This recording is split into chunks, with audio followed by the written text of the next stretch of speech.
in the Mundwa land scam.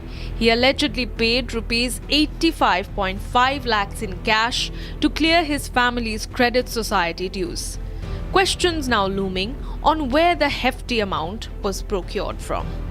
इस घटना में हमें कोई आश्चर्यचकित नहीं हो रहे हैं, न तो हम सरप्राइज हो रहे हैं, क्योंकि जिसके पिताजी राज्य के उप मुख्यमंत्री हों, रसूखदार नेता हों, लोगों को पैसा देने का जिम्मा उनके पास हो, उनका बेटा कैसे अरेस्ट होगा। पार्थ पवार ने एक कंपनी बनाई अमेडिया 2024 में, जिसके पास 1 लाख रुपए के शेयर थे। 1 लाख रुपए के रेवेन्यू रखने वाली कंपनी 2025 में 300 करोड़ का भुगतान करके 1800 करोड़ की जमीन खरीदती है, और वो भी जो महार समाज के लिए आरक्षित जमीन है, जो दलितों और वंचितों की जमीन है, उसको कब्जा किया जाता है। और उस कब्जे को करने के बाद जब ये मामला खुलता है, तब इसमें गिरफ्तारियां हो रही हैं किसकी? छुटपुट लोगों की। Sir, on Pune land scam, there were 2 arrested, but no one name of Parth Pawar, who has owned 99% of share. What is your view on it? See, basically, it is a government-owned land. This is a Maharvatan land, and it cannot be sold without government's proper permission. But it was sold to Amedia, I think Amedia Enterprises. It was sold fraudulently. So ideally, all those involved should have been booked. But surprisingly, Parth Pawar's name is not there. So it is Mr. Devendra Fadnavis, in the capacity of Home Minister and Chief Minister of Maharashtra, he should throw light on this. As investigation continues in the case, the central question remains, why is Parth Pawar being let off? Now, was Parth Pawar really responsible, or was he aware? Now, it's for you to decide here, ladies and gentlemen, because Republic is now going to show you some exclusive documents. Now, these documents, an application for letter of intent, which basically puts on record on the company used by Parth Pawar's residence as its registered address, that was supported by an electricity bill and an NOC that was issued by him. The letter of intent application was submitted with incomplete paperwork, missing property card, no 15-year lease deed, and no CA certified project report. Now, signature on record that you're going to see right now, which clearly goes on to indicate that there is a direct link between Amedia's application for letter of intent, but several documents were actually missing, but still he manages to get the certificate. That it will be our responsibility to obtain all the statutory NOCs, permissions required to carry out the proposed activities. So they take full responsibility for all the work that has to be done. Now, this is as far as Parth Pawar's role is concerned, and the fact that here you have on a bond paper where you have essentially Pawar's signatures also clearly indicating that he was very much associated with this particular company as a partner too. Then if you take a look at it, here it's clearly mentioned that he is one of the partner and 99% profit is his, losses too would be the same.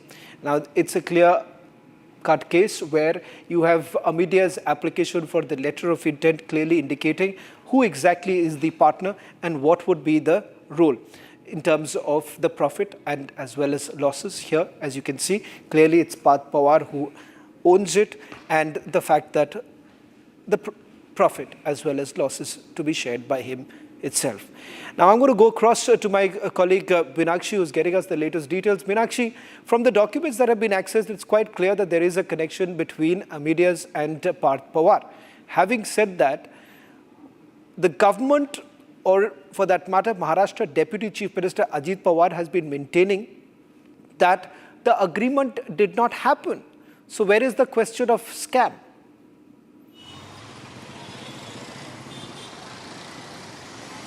Yes, from the first day, Ajit Pawar is saying investigation is going on, let's see what happened.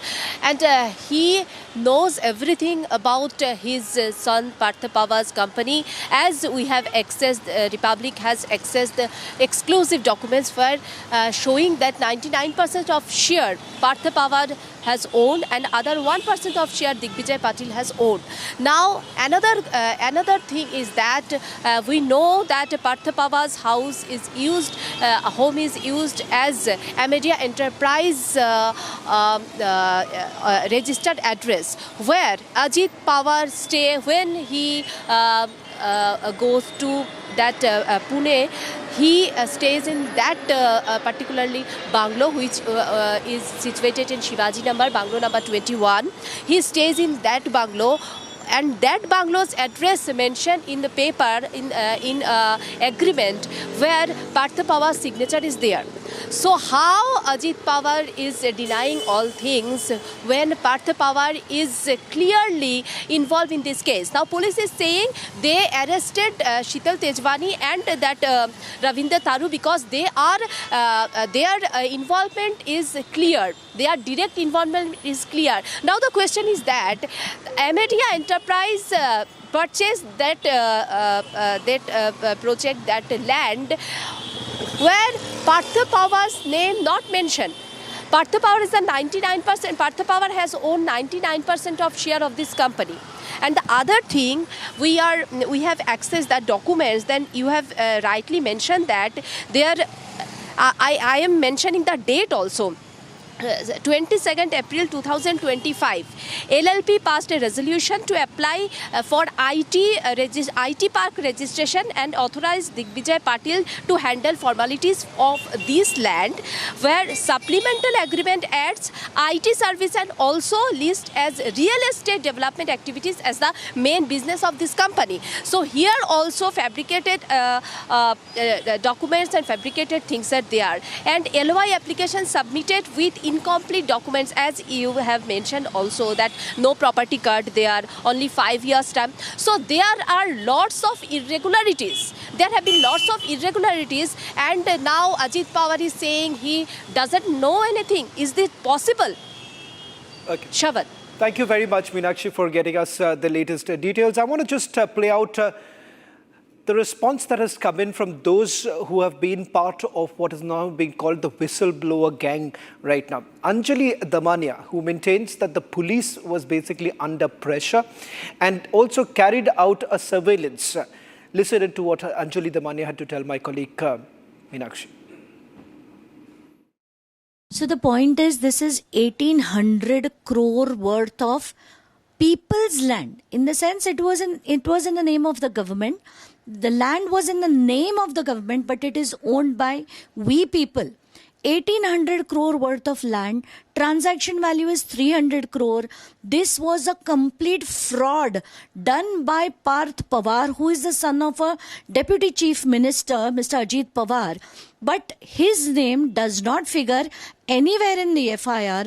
So to say that the law is same for everyone is absolutely wrong.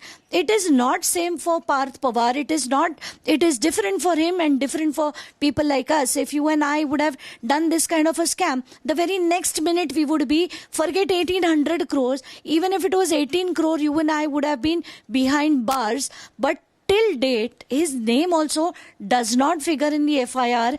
And we have been strongly objecting to this, repeatedly writing to the authorities.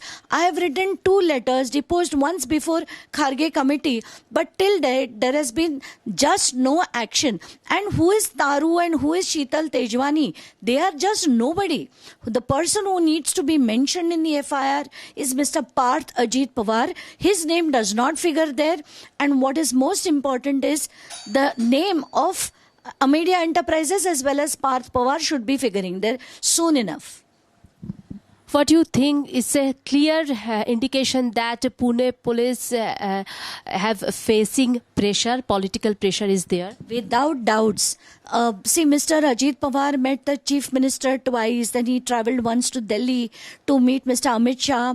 Now I would say that if BJP really wants to walk the talk, they have been saying that hum na khayenge, na khane denge. It is high time they prove to not just Maharashtra but to the whole country that they mean what they say. And I really want them to take action in this case and show that law in this country is same for everyone.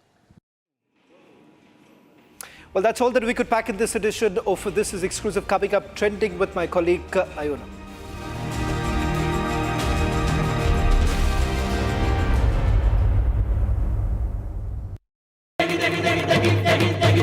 MDH की देगी मीरज, देगी मिर्च का तड़का, अंग अंग फड़का। MDH की देगी मीरज। इसको घर पे लगाओगे तो शादी का तो पता नहीं, पर घर पक्का नहीं टूटेगा।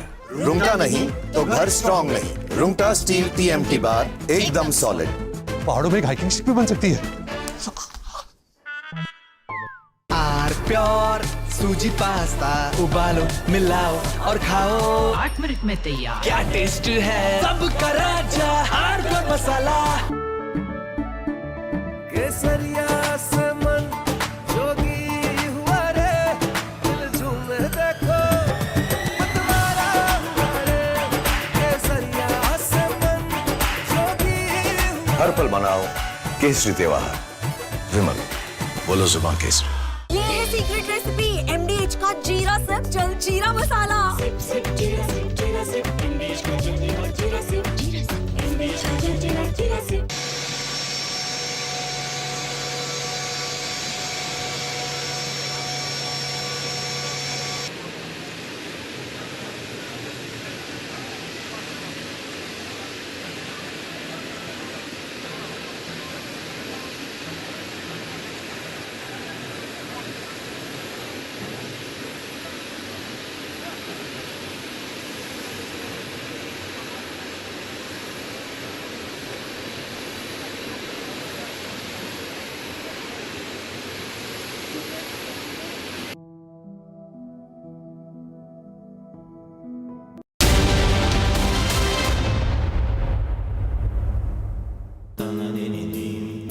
Amity has been ranked among the top universities globally for producing the most employable graduates by the Times Higher Education UK. Yet another testimony to Amity's excellent placement record.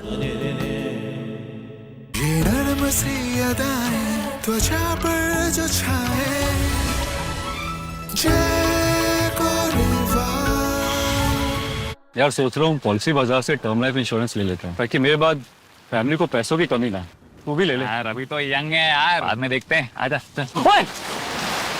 Policy बाजार पर 0 GST के साथ अब 1 करोड़ का term life insurance सिर्फ 400 रुपए महीने से शुरू। पढ़ता है, खेलता है, झूलता उछलता है, दौड़ता कभी कभी दौड़ कराता है, आगे आगे बढ़ता है इंडिया, अमूल दूध पीता है इंडिया।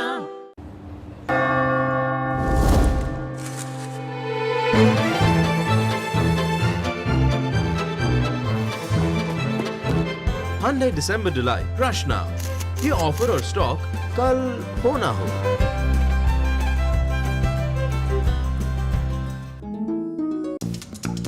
कितने में क्या ही मिलेगा यार।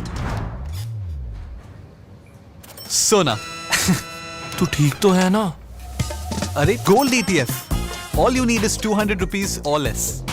Gold ETF. It's आज का gold, regulated and backed by real gold. All you need is a Demat account.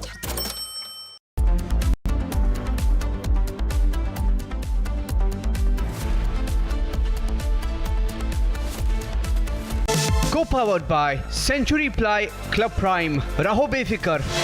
दादी के हाथों का जादू और खुशबू से महकता घर, माँ की मुस्कुराहट और खाने की सुगंध। MDH गरम मसाला, क्योंकि हर रिश्ता है स्वाद से जुड़ा। Amity has been ranked among the top universities globally for producing the most employable graduates by the Times Higher Education UK. Yet another testimony to Amity's excellent placement record. थोड़े में ज्यादा स्वाद, यही तो है इसकी खास बात। वाओ मामा, क्या स्वाद है। अरे मेरे राजा, सबका राजा आर प्योर मसाला। मुस्कुराए लड़खड़ाए जिंदगी, चाहे जो भी हो। सर, पेशेंट के लिए कौन सा रूम प्रेफर करेंगे आप? जिंदगी भर के प्यार का कोई रेट कार्ड नहीं होता।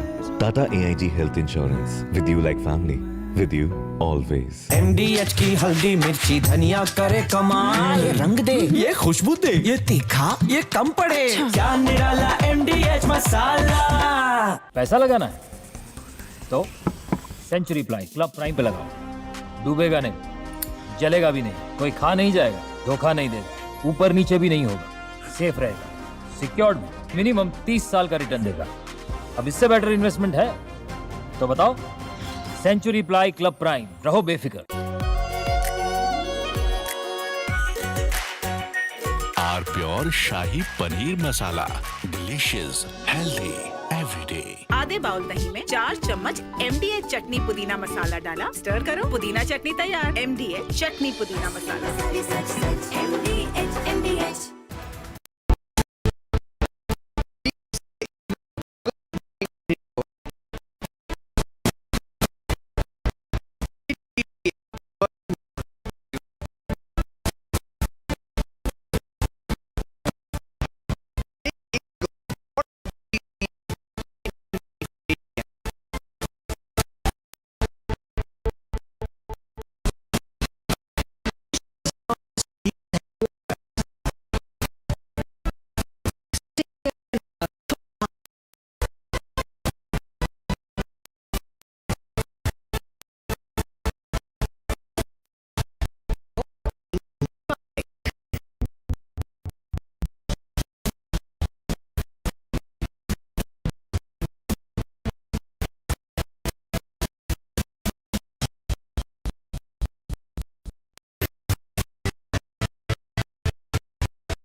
From your smartphones to your smart televisions, trending stories are breaking the internet. On the show this evening, Smriti Mandhana has officially confirmed that her wedding to music composer Palash Muchal is called off. The Indian cricketer shared the news on Instagram, leaving the internet divided. Over in Washington, D.C., J.D. Vance is in headlines after his claim that mass migration is theft of the American dream. Stirring the MAGA pot a little too much maybe, we'll tell you what the internet has to say.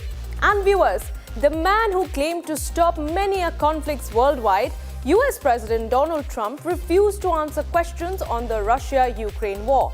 Why so? This and a lot more for you. I am Oyana and this is Trending.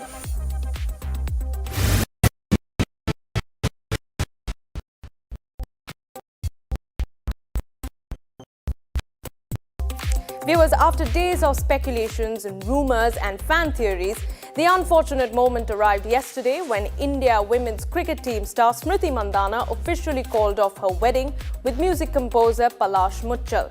The duo was set to tie the knot on the 23rd of November, but the ceremony was indefinitely postponed after Smriti's father Srinivas Mandhana suffered a sudden medical emergency.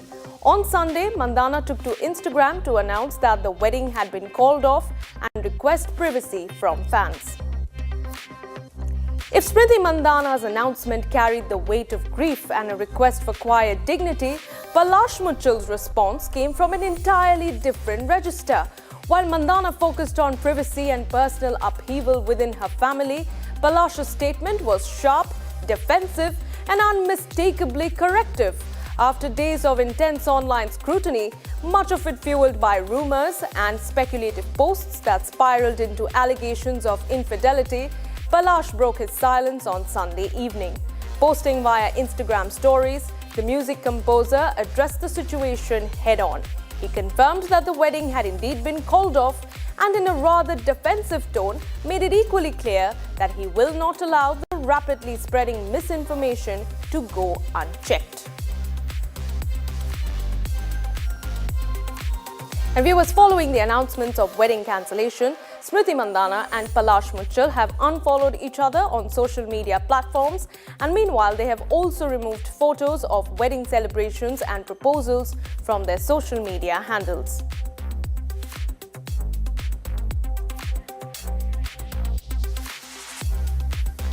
And as news of the wedding was called off broke, social media reactions have turned sharply divided. The netizens continue to voice their support for the star batter, with many lauding her decision, calling her brave. Meanwhile, on the other hand, Palash Muchal has been on the receiving end of heavy trolling and backlash on Instagram.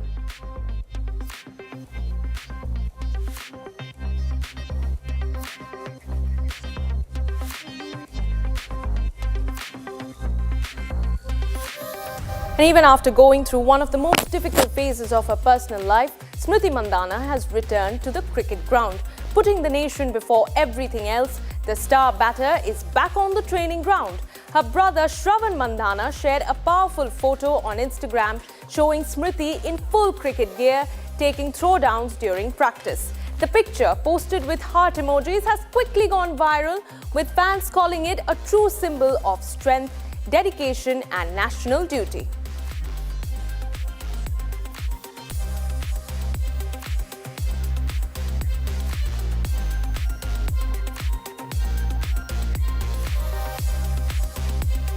Hi viewers, US Vice President J.D. Vance has triggered another firestorm on social media after declaring that mass migration is theft of the American dream.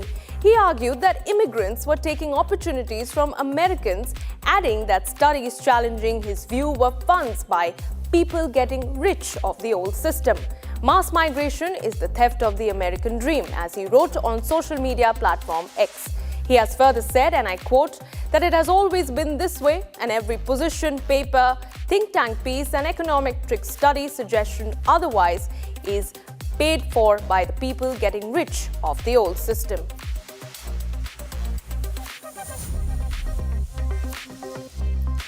And Vance's post was responded to with a video featuring a Louisiana construction company owner who said he's noticed a dramatic shift since US Immigration and Customs Enforcement began operations in the state. Watch this now viral clip.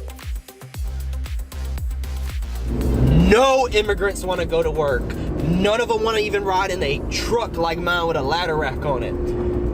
And it is so amazing. I've gotten more calls in the last week than I've gotten in the last 3 months. I got 20 calls in one day.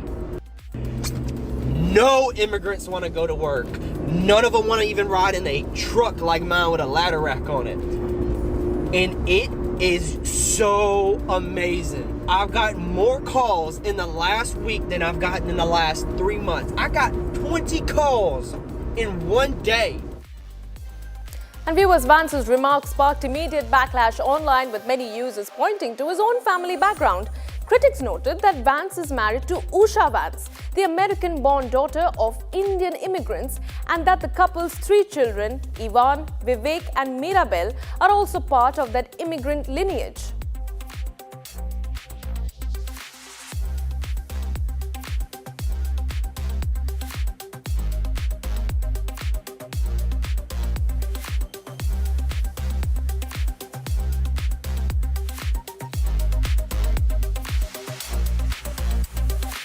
Hot off the plate and straight to your screens, here are the hot trends of the day.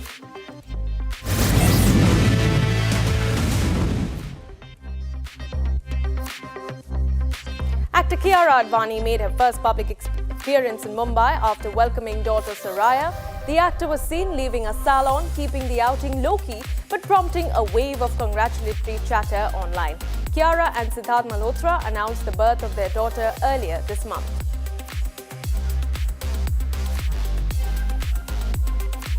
Veteran actor Hema Malini shared a warm tribute to Dharmendra on what would have been his 90th birthday, posting throwback memories and calling him a man loved endlessly by fans. The post quickly picked up emotional reactions from admirers of the legendary star. Karan Deol shared a heartfelt note for his late grandfather Dharmendra on his 90th birth anniversary, saying he grew up watching him and feels grateful for the legacy he left behind.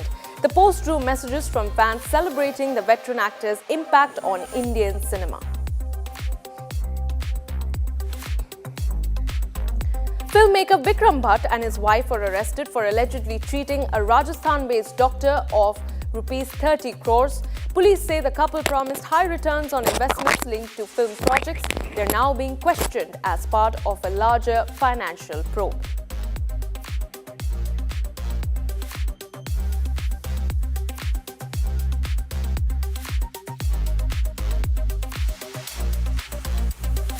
And viewers, a video from the Jindal family wedding is going viral after several politicians were seen dancing together at the Sangeet.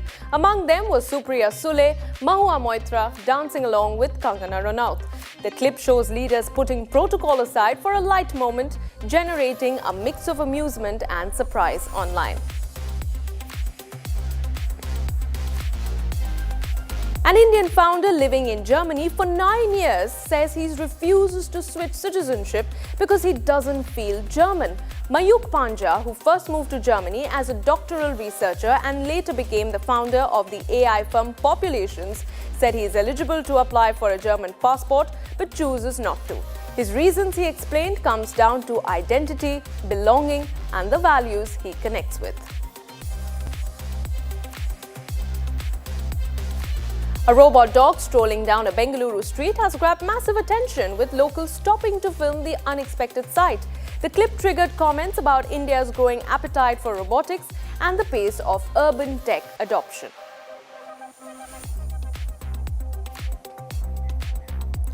Malayalam actor Dileep has been acquitted in the 2017 actress assault case after a Kerala court found insufficient evidence to prove conspiracy. The Ernakulam Principal Sessions Court ruled the prosecution had failed to prove the Malayalam star's involvement. However, 6 others were found guilty of rape and conspiracy. The Vijay Hazare Trophy, India's premier one-day tournament in domestic cricket, is all set to witness the return of Rohit Sharma and Virat Kohli. While Rohit had confirmed his availability for the white ball tournament a few weeks ago, Kohli has also reportedly given his agreement as the veteran batters look to keep their stupendous form intact in the only format they remain active in. However, a new twist has come to the story, with the Board of Control for Cricket in India, that is the BCCI, denying forcing the duo to play the Vijay Hazare Trophy if they are to prolong their ODI careers.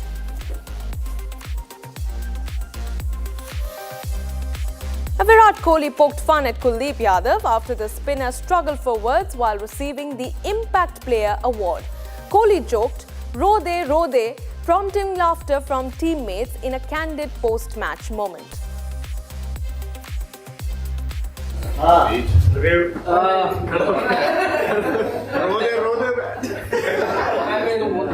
Nothing much from my side.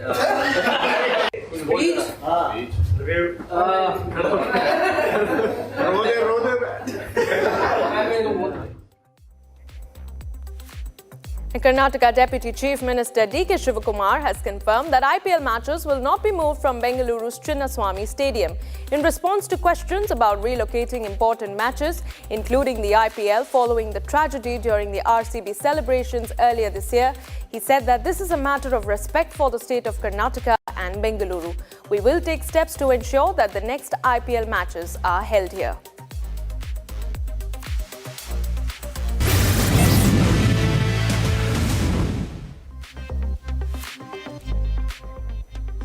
And viewers, at a cultural event in Washington, D.C. in the United States, President Donald Trump made headlines after point-blank refusing to answer a question on the Russia-Ukraine war.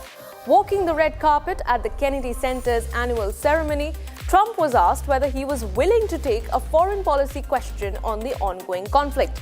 He immediately declined, saying the event was meant to focus only on the arts and the institution being celebrated. His brief no-comment moment quickly drew attention, especially given the global significance of the war and his repeated past claims of being able to bring the conflict to an end. Take a look. Are you willing to take a foreign policy question? Say it? Foreign policy question?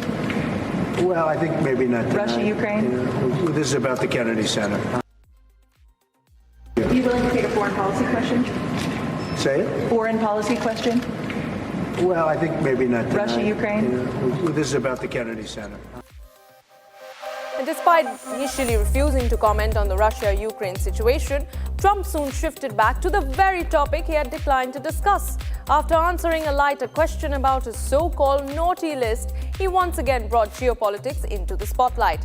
Trump used the moment to boast about America's global standing, calling it the hottest country anywhere in the world right now, before steering the conversation back towards war and diplomacy, effectively reversing his earlier stance within minutes.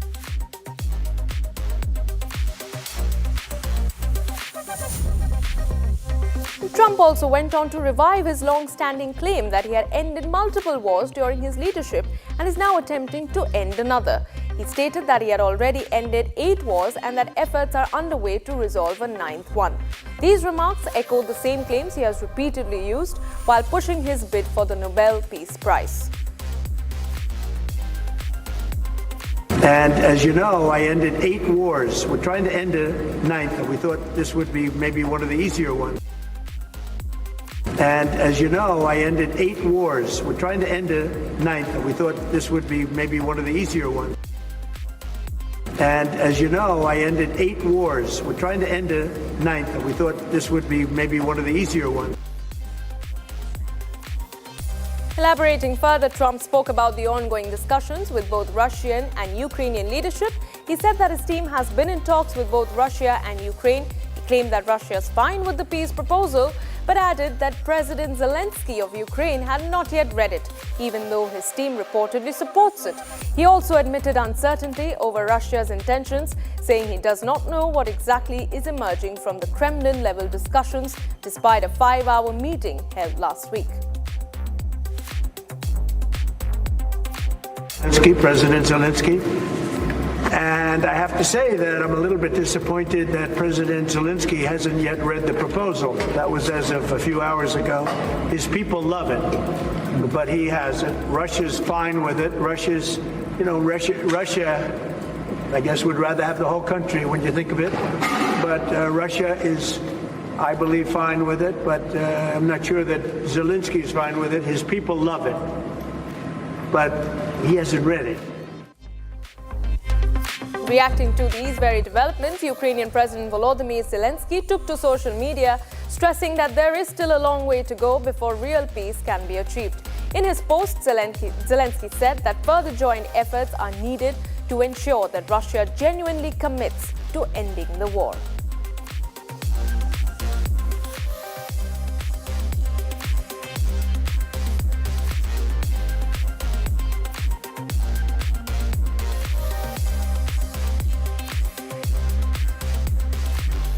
Fast, zippy, and exactly how they should be, ladies and gentlemen, here are the fast trends of the day.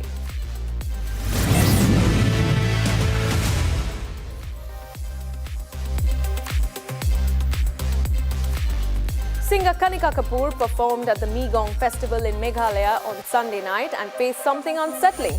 A fan unexpectedly came on stage and grabbed her legs while she was singing. The incident occurred mid-song, catching both the audience and Kanika off guard. Security personnel reacted quickly, rushing to the stage and pulling the man away before the situation could escalate further.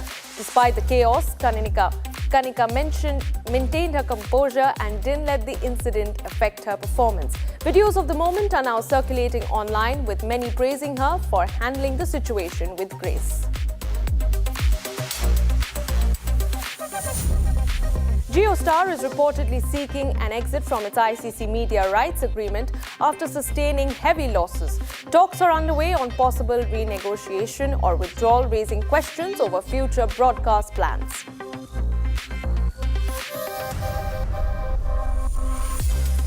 Starlink's India pricing is out, with residential plans starting at 8,600 rupees monthly.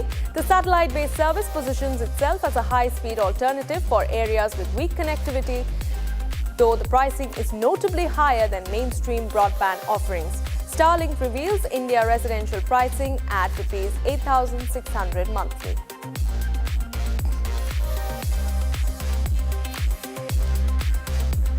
The Telangana government has announced plans to rename a key road in Hyderabad after US President Donald Trump. The road that houses the US Consulate General is proposed to be called Donald Trump Avenue. The move is part of Telangana's broader push to project Hyderabad as a global innovation-driven city, with more roads likely to be named after prominent personalities and corporations in the future.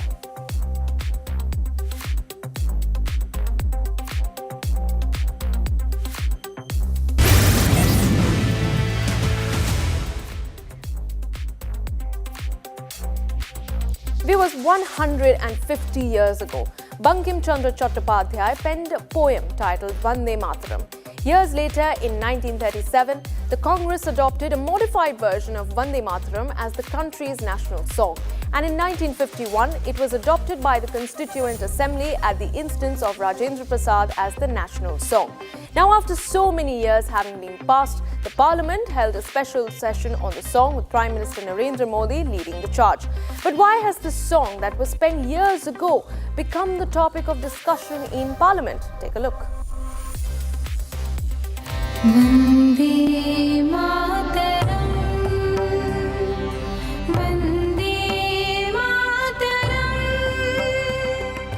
Vande Mataram, Vande Mataram. To commemorate 150 years of Vande Mataram, Parliament has embarked time to have a discussion on the national song in Lok Sabha as well as in Rajya Sabha.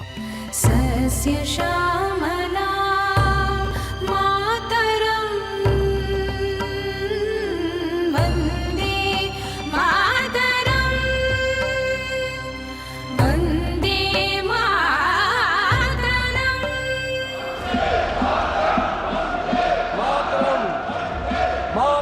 The Vande Mataram debate in Parliament started when Prime Minister Modi stated that the Congress removed important stanzas from the song, thereby sowing the seeds of partition. Addressing the Lok Sabha today on the occasion of Vande Mataram completing 150 years, Prime Minister Modi stressed that it is a proud moment for the country. जिस जय घोष ने देश की आजादी के आंदोलन को ऊर्जा दी थी, प्रेरणा दी थी, त्याग और तपस्या का मार्ग दिखाया था, उस वंदे मातरम का पुण्य स्मरण करना इस सदन में हम सबका ये बहुत बड़ा सौभाग्य है और हमारे लिए गर्व की बात है कि वंदे मातरम के 150 वर्ष निमित्त इस ऐतिहासिक अवसर के हम साक्षी बन रहे हैं. Later, Prime Minister Modi took a jibe at Congress on the compromises made by the party on the national song. He added that the Congress bowed to the Muslim League and decided to fragment Vande Mataram. PM Modi emphasized that the country was trapped in emergency when the national song completed 100 years. जब देश की आजादी को कुचलने की कोशिश हुई, संविधान के पीठ पे छुरा भोंक दिया गया, आपातकाल थोप दिया गया, यही वंदे मातरम की ताकत थी कि देश खड़ा हुआ और प्रयास करके रहा.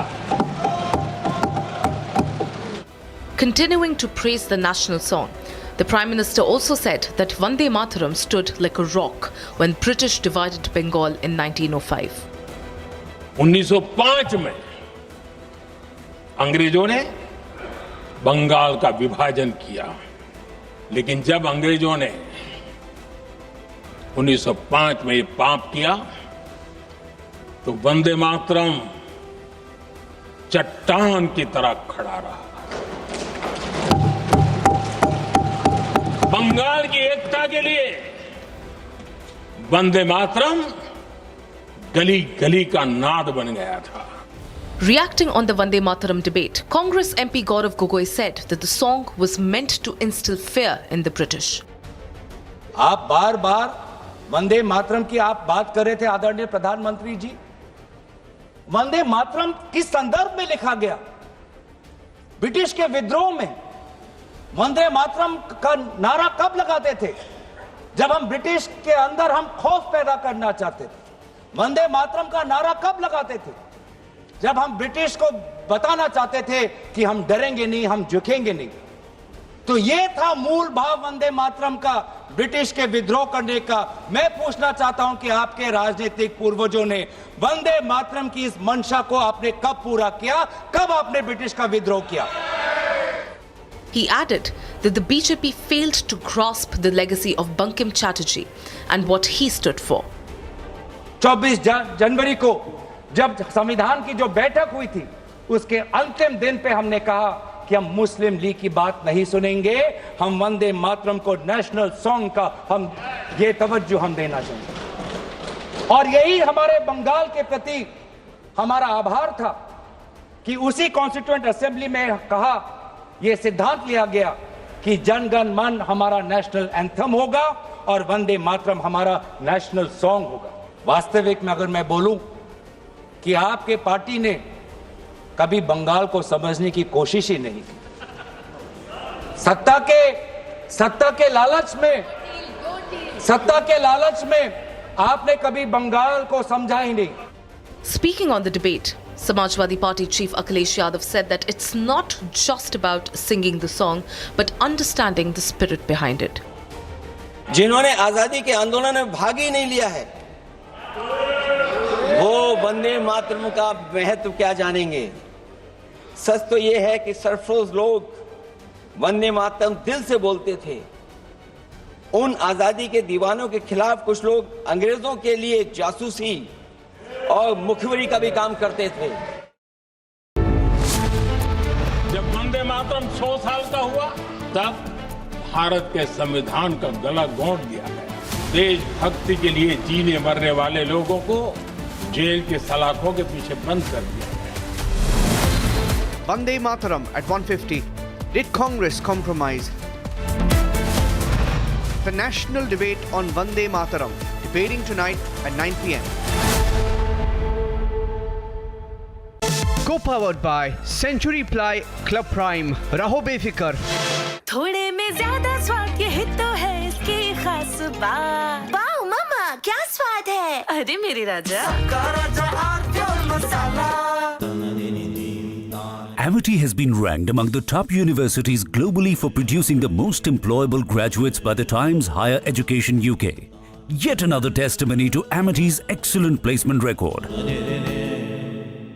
दादी के हाथों का जादू और खुशबू से महकता घर, माँ की मुस्कुराहट और खाने की सुगंध। MDH गरम मसाला, क्योंकि हर रिश्ता है स्वाद से जुड़ा।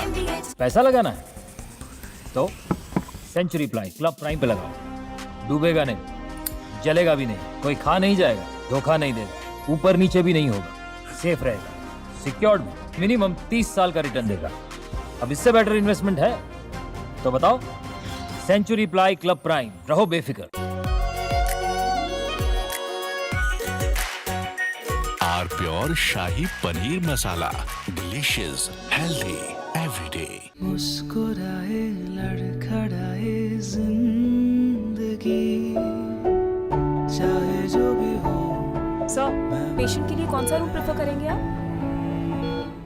जिंदगी भर के प्यार का कोई रेट कार्ड नहीं होता। Tata AIG health insurance, with you like family, with you always. MDH की हल्दी मिर्ची धनिया करे कमाल, ये रंग दे, ये खुशबू दे, ये तीखा, ये कम पड़े, क्या निराला MDH मसाला। इसको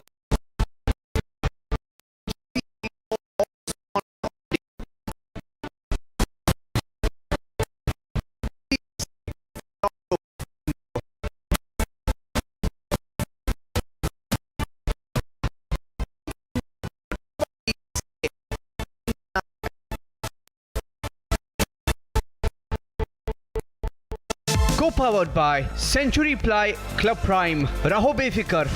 ये है सीक्रेट रेसिपी MDH का जीरा सिप जल जीरा मसाला। सिप सिप जीरा सिप जीरा सिप MDH का जल जीरा सिप जीरा सिप MDH का जल जीरा सिप। पैसा लगाना है तो सेंचुरी प्लाई क्लब प्राइम पे लगाओ। डूबेगा नहीं, जलेगा भी नहीं, कोई खा नहीं जाएगा, धोखा नहीं देगा, ऊपर नीचे भी नहीं होगा, सेफ रहेगा, सिक्योर्ड भी, मिनिमम 30 साल का रिटर्न देगा। अब इससे बेटर इन्वेस्टमेंट है तो बताओ। सेंचुरी प्लाई क्लब प्राइम, रहो बेफिक्र। थोड़े में ज्यादा स्वाद ये ही तो है इसकी खास बात। वाओ मामा, क्या स्वाद है? अरे मेरे राजा। मुस्कुराए लड़खड़ाए जिंदगी, चाहे जो भी हो। सर, पेशेंट के लिए कौन सा रूम प्रेफर करेंगे आप? जिंदगी भर के प्यार का कोई रेट कार्ड नहीं होता।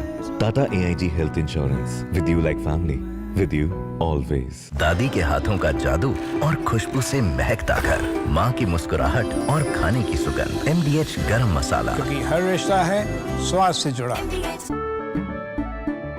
केसरिया से मन जोगी हुआ रे,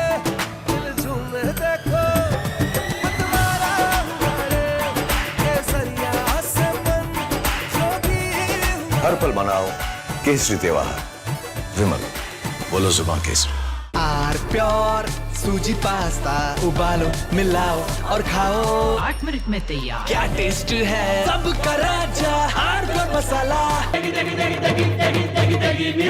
MDH की देगी मिर्च, देगी मिर्च का तड़का, अंग अंग फड़का। MDH की देगी मिर्च। DGCA ignored August warning on IndiGo. Did DGCA give a long rope to IndiGo?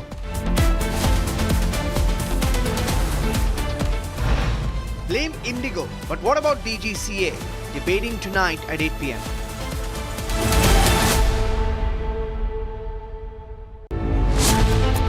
जब वंदे मातरम 100 साल का हुआ तब भारत के संविधान का गला घोंट दिया गया। देशभक्ति के लिए जीने मरने वाले लोगों को जेल के सलाखों के पीछे बंद कर दिया गया। Vande Mataram at 1:50. Did Congress compromise? The national debate on Vande Mataram debating tonight at 9 p.m.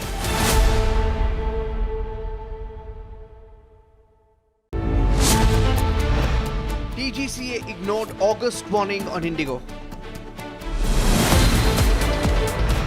Did DGCA give a long rope to IndiGo?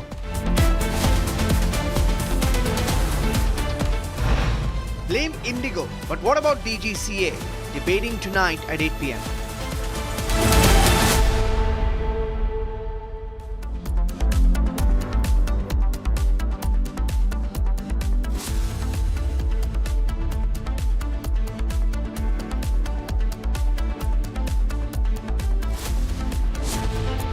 जब वंदे मातरम 100 साल का हुआ तब भारत के संविधान का गला घोंट दिया गया। देशभक्ति के लिए जीने मरने वाले लोगों को जेल के सलाखों के पीछे बंद कर दिया गया। Vande Mataram at 1:50. Did Congress compromise? The national debate on Vande Mataram debating tonight at 9 p.m.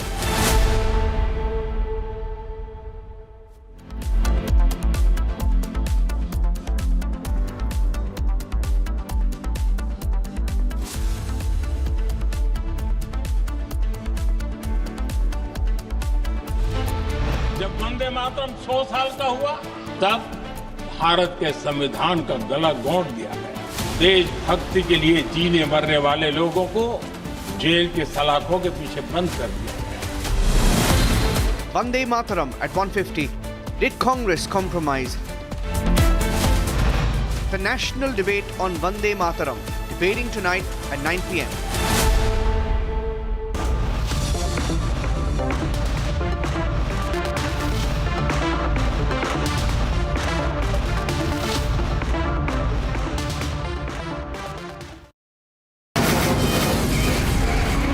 From the Republic Media Network headquarters, it's time for Arnab Goswami on the debate.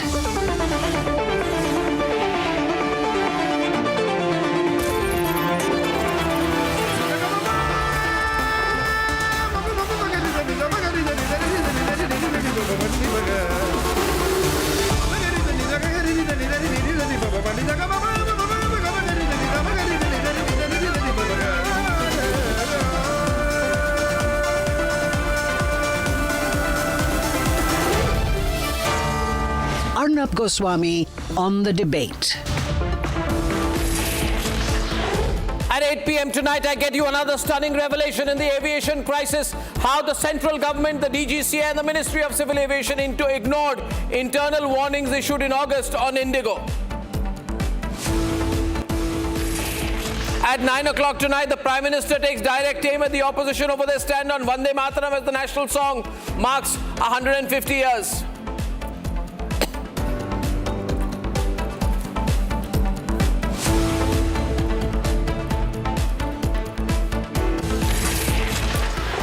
And ladies and gentlemen, the breaking news tonight is that one of the members of the ruling NDA is so angry with Republic for asking questions, so angry, so upset, so angry, so furious. They've gone so mad, they've gone so crazy over the fact that we're asking the Minister for Civil Aviation, who's a TDP leader, questions. The correct questions, the right questions, that can you believe it? The Telugu Desam party says we will boycott Republic. And I want to tell the Telugu Desam party that will only make us ask more questions and tough questions and have no impact on us. I want to tell the Telugu Desam party, I want to tell Chandrababu Naidu that please tell your minister to do his job. If we are reminding the minister, the TDP minister, that he is not doing his job well, if the entire TDP jumps to his defense and says we'll fight a big war with the Republic Media Network and boycott and ban Republic, I would like to remind the TDP these boycotts are bans have no impact on us. Zero. Zero. Try this stunt on a corporate network, not on the Republic Media Network. This is the Republic Media Network. The TDP, like the Congress party, is free to boycott and ban us. That will only strengthen our resolve in asking the questions. And the fact of the matter is the minister has done a bad job. The minister has done a bad job. There's no point defending what he's done. He should come and explain to us that, yes, I've done a bad job in the past, I'll try and improve things later, but in a show of arrogance or political unity to try and fight the Republic Media Network is a waste of time. Ladies and gentlemen, therefore, I'm coming with even more exposés. Hold your attention, because what we are witnessing in the aviation sector is a crisis of an unprecedented scale. Never seen before, never heard before. More than 450 flights have been cancelled across India today. Airports in Delhi, Bangalore, Chennai, Hyderabad, Jammu, Srinagar, Ahmedabad and Vizag continue descending into chaos. I want the Civil Aviation Minister to go with a big placard into airports where passengers have been stranded and say, my emergency response is to ban Republic Media Network. What are you doing, Mr. Minister? What is the TDP doing? Go carry a placard that our solution to the situation is to boycott the Republic Media Network for asking questions of the government. The airlines are raking in profits. The regulatory authorities sworn to protect citizen safety have been caught sleeping by Republic on the wheels. The Civil Aviation Minister Mohan Naidu says the IndiGo crisis happened due to problems in crew rostering and internal planning system. Hear him. Indigo का crisis अभी देखने को मिला वो AMSS से related नहीं है। Indigo के इंटरनल ऑपरेशंस में उनके जो क्रू रोस्टरिंग सिस्टम है, उनका जो अपना इंटरनल प्लानिंग है, उसमें गड़बड़ी के कारण ये सब हुआ है। Now that also is an eyewash, because for the minister's explanation is not matching the facts, because this collapse did not come out of nowhere. The minister is being economical with the truth. Was this crisis avoidable? It certainly was. In fact, I have data and information with me, and I challenge the Minister for Civil Aviation or the TDP to challenge this. In August, the Parliament Standing Committee issued crystal clear directions to the DGCA, enforce the flight duty time limitations, protect pilots from fatigue and stop your shortcuts. The DGCA said, yes, we will do that. It nodded, updated CIRs, issued advisories, promised enhanced oversight. They made these promises. The Minister for Civil Aviation should come straight face to face with me and say, we did not make these promises. But the DGCA made these promises before the parliamentary committee, in other words, to Parliament. And then December comes and IndiGo's rostering collapses like a house of cards. The Standing Parliamentary Committee's report had warned DGCA, and I quote, I have papers on this. The DGCA must rigorously monitor and enforce compliance with the updated FDTL regulations for all flight crews, ensuring that operators do not circumvent these vital safety measures. DGCA updated flight duty time limitations on March 26, 2024 to combat pilot fatigue, to make you safe. And yet, IndiGo's rostering collapse proves zero monitoring occurred. I want to ask the government and the minister and the central government one question. A simple question tonight. What is this investigation when the fact is that DGCA itself cleared the rosters for November? DGCA knew. Is it true that one of the people who cleared the IndiGo roster is now in the investigating committee? Does it make any sense? Now, of course, the Ministry of Civil Aviation can come and ask, how do you have so much information on? On what basis is Republic making these claims? Well, because we are Republic, we know. And we believe this is wrong for the people of the country. And the minister thinks he will boycott the Republic Media Network and we will capitulate. He got to be dreaming. What the central government should understand that the approach of the Civil Aviation Minister and the Ministry is wrong. Despite all of this, the DGCA, knowing it did zero pre-implementation audits, zero compliance checks, zero stress testing. Parliament had already warned DGCA months ago. Enforce the fatigue rules or face exactly this. Today, the Civil Aviation Minister stands up in Parliament and says, we want more players in the industry. What is going on? Today, the government wakes up and says, duopoly is bad. I've been saying it for the longest time. And I want to ask the government, is aviation the only sector in which there are monopolies and duopolies? The minister suddenly wakes up and says, India has today a capacity of 5 big airlines. There has been an effort from the ministry to encourage more airlines. I ask the central government, the ministry, if you wanted more players, why did you allow the duopoly in the first place? IndiGo alone flies 64% of domestic passengers. India moves 14 to 15 million domestic passengers a month. You gave Air India to the Tatas for less than 2,000 crore rupees in cash. Why did you make it so easy for the Tatas? And yet 2 private airlines dominate 91% of the skies. So when 91 to 92% of the market lies with just 2 carriers, how can the government say we are anti-duopoly, anti-monopoly? It's not. We will believe what exists, not what we are told. The ministry cannot simply claim it has no role. Now there's a gigantic mess and the minister is repeating what I said earlier. Duopoly, monopoly is bad. Now the pilots' body are alleging a cover-up. They allege why DGCA approved extended winter schedules for IndiGo with impunity. Now the same officials who extended the winter schedules are probing the charges against IndiGo. Can the minister say I'm wrong? The problem with the Civil Aviation Minister is he knows that Arnab knows everything. And he knows that only Arnab has the guts to ask this question straight. So he's going back to his party, put pressure on Republic and Arnab, ban the channel, stop them from speaking. His clips have gone viral. I will not be banned. The Civil Aviation Minister is nobody to ban me. We have no individual agendas. But pressure tactics don't work with Republic. He now says responsibility lies with the airline. Yes, of course, but really? The ministry controls DGCA, the body responsible for pilot hours, flight safety, airspace management. How is the ministry also not responsible? How is the DGCA not responsible? How is the minister not culpable? And if the responsibility truly, solely lies only with the airlines, then the nation wants to know, Mr. Minister, why did the DGCA cave in? The DGCA should have stood firm. We would have backed the DGCA. We would have said, great, the DGCA suddenly got a spine. What happened? Mr. Minister, you can't fight with IndiGo, so you want to fight with Republic. You should have fought with IndiGo, fought for the people. Republic is fighting for the people. You're fighting with Republic. In other words, you're fighting with the public. The DGCA had introduced flight duty time limitations in January 2024 to prevent precisely this type of meltdown. Nighttime duty rules were designed to limit consecutive working hours and ensure pilots get adequate rest. Leave could not be substituted for weekly rest. This makes it safe for passengers. And yet, when IndiGo cancelled 1,000 flights in a single day, immediately the DGCA, in other words, the minister capitulated. If I say the minister capitulated, DGCA capitulated, you get angry and you say ban Republic. You think the people don't understand? A minister should know, I have been in this profession for a long time. We speak for the people. The people know, Mr. Minister. There are many people like you who have come and said, parties have said, ban Republic. That's the one way to solve the situation. It's not a way to solve the situation. I wish, Mr. Minister, boycotting Republic was a way to help the people. It's not. The people, if I open the calls today, are with us. The public is with Republic.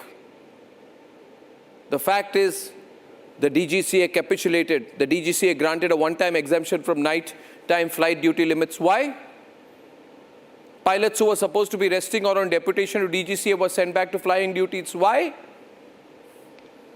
The rule preventing airlines from counting leave as weekly rest, withdrawn entirely. Fatigue rules are needed to prevent collapse. Collapse happened, and therefore suspend the rules. Does this make sense? And the point is this, viewers. Who's talking about all this? Who's talking about all this? Remember one thing, viewers. This is your network, ladies and gentlemen. This network does not capitulate to anything. And it's breaking news tonight that TDP has said we are banning Republic. We have problems. Why do you have problems? Because we ask questions about IndiGo. That means you are saying you have problems with all the people in the country. And they want me to keep this under wraps. Why should I keep this under wraps? Today, if TDP sends a representative, today I will take them on air. But till then, I'll put an empty chair. And I want the people to know, all the people who fly IndiGo, don't fly IndiGo, passengers across the country, that to punish Republic for asking questions about the mess. The same ministry which could not handle IndiGo, the party where the minister comes from says we will not send representatives on Republic. Do you think it will impact us? Nothing. Water off a duck's back. Try this trick somewhere else. Ladies and gentlemen, we fight for the people. Let's debate.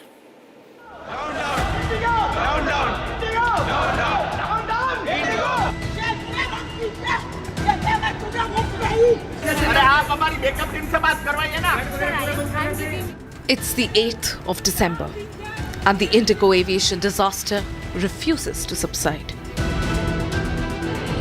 Just today, IndiGo yet again cancelled nearly 450 flights across India. The reason is the same: poor crew roster management.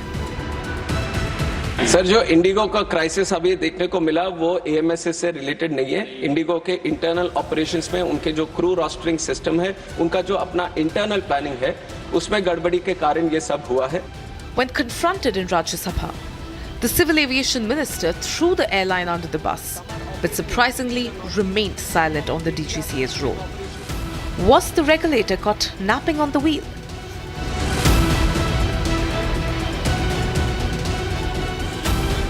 Republic has been leading the coverage on the plight of the passengers across India and has asked the hardest-hitting questions from day one. Did IndiGo know? Tonight, we have the answer. The DGCA did know. In an exclusive document accessed by Republic, the Parliamentary Standing Committee on Civil Aviation in the month of August had raised an alarm on the DGCA. The Standing Committee document calls on DGCA to ensure strict FDTL compliance through rigorous monitoring. Not only that, the DGCA was also warned to ensure that the airlines did not circumvent vital safety measures. These warnings came almost a quarter before the November 1st deadline for the Phase 2 implementation of the FDTL norms. And despite this, the DGCA did nothing to prevent the December debacle. Yeah. 5, 6, 7:50. The flight has to departure. If it doesn't departure, what to do? IndiGo Airlines was sitting on this FTTL for 17 months put together. 17 months. Even a chaprasi in the DGCA office would have known that the FTTL order will not be implemented because IndiGo was not recruiting pilots. It simply meant that 25% of pilots need to be recruited to implement this FDTL. Passengers are still in chaos. Only half the bags in IndiGo's custody have safely reached back to the passengers. The airline promises to return them in the next 36 hours. Refunds too are spiraling out of control. Ministry says IndiGo has refunded over 5.8 lakh passengers whose flights were cancelled just last week. The number since November 21st alone is over rupees 827 crore. But the main question in this entire probe still remains: what is DGCA's accountability? The pilots' body are now alleging a cover-up. They allege why DGCA approved extended winter schedules for IndiGo with impunity. Now the same officials are probing charges against IndiGo. IndiGo has saved almost 1,200-1,500 crores if you take the yearly salary by not recruiting them. And they knew it very well that they have to do it 2 years in advance. They know very well that a non-type-rated pilot takes 6 months to be trained. So all these things, IndiGo was fully aware. Only thing they believe in might is right, and we will be able, the government will do as we tell them. There are many unanswered questions that the Civil Aviation Minister must answer. Did DGCA mislead the Parliament? Did DGCA have a prior warning? What did it do to avert the crisis? Has there been any action taken against the DGCA? Is it time for heads to roll?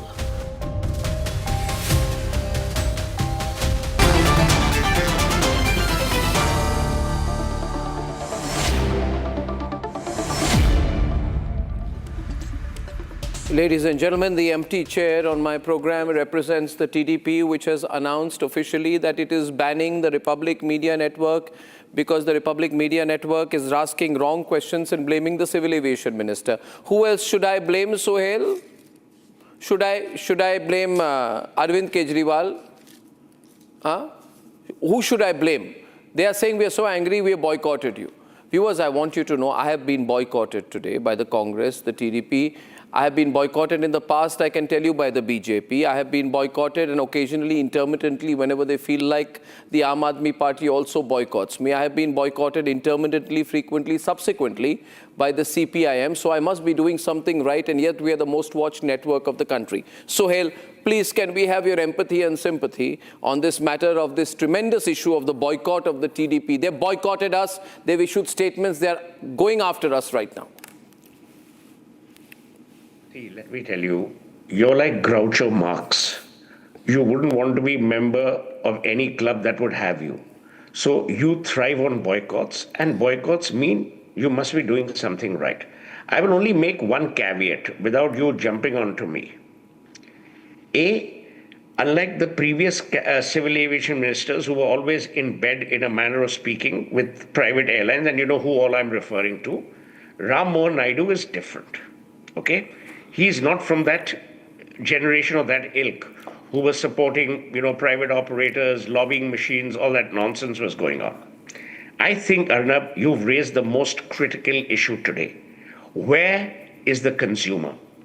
And why is the consumer being treated like shit? So now let me elaborate, because as you know, Arnab, I've served on the British Airways Global Advisory Board.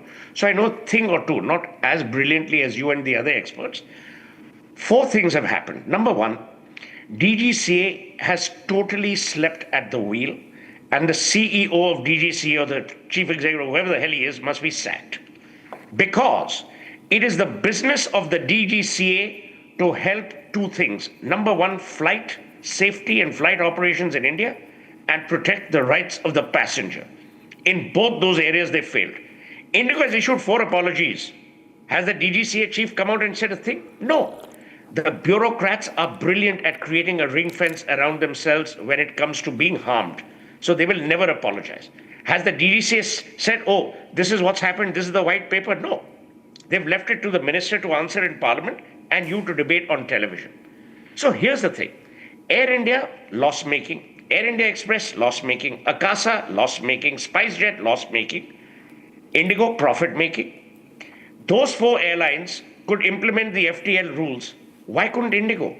And to be fair, IndiGo was an excellently run airline. Peter Elbers comes with some tremendous track record. So what happened now? Will you not give out a white paper? Will you not actually enumerate the reasons that went into this? Now let me tell you, Arnab, what I would have done, or what you as Arnab Goswami would have done. Number 1, the entire board and top management would have been at the airport rather than feed their frontline staff to the wolves.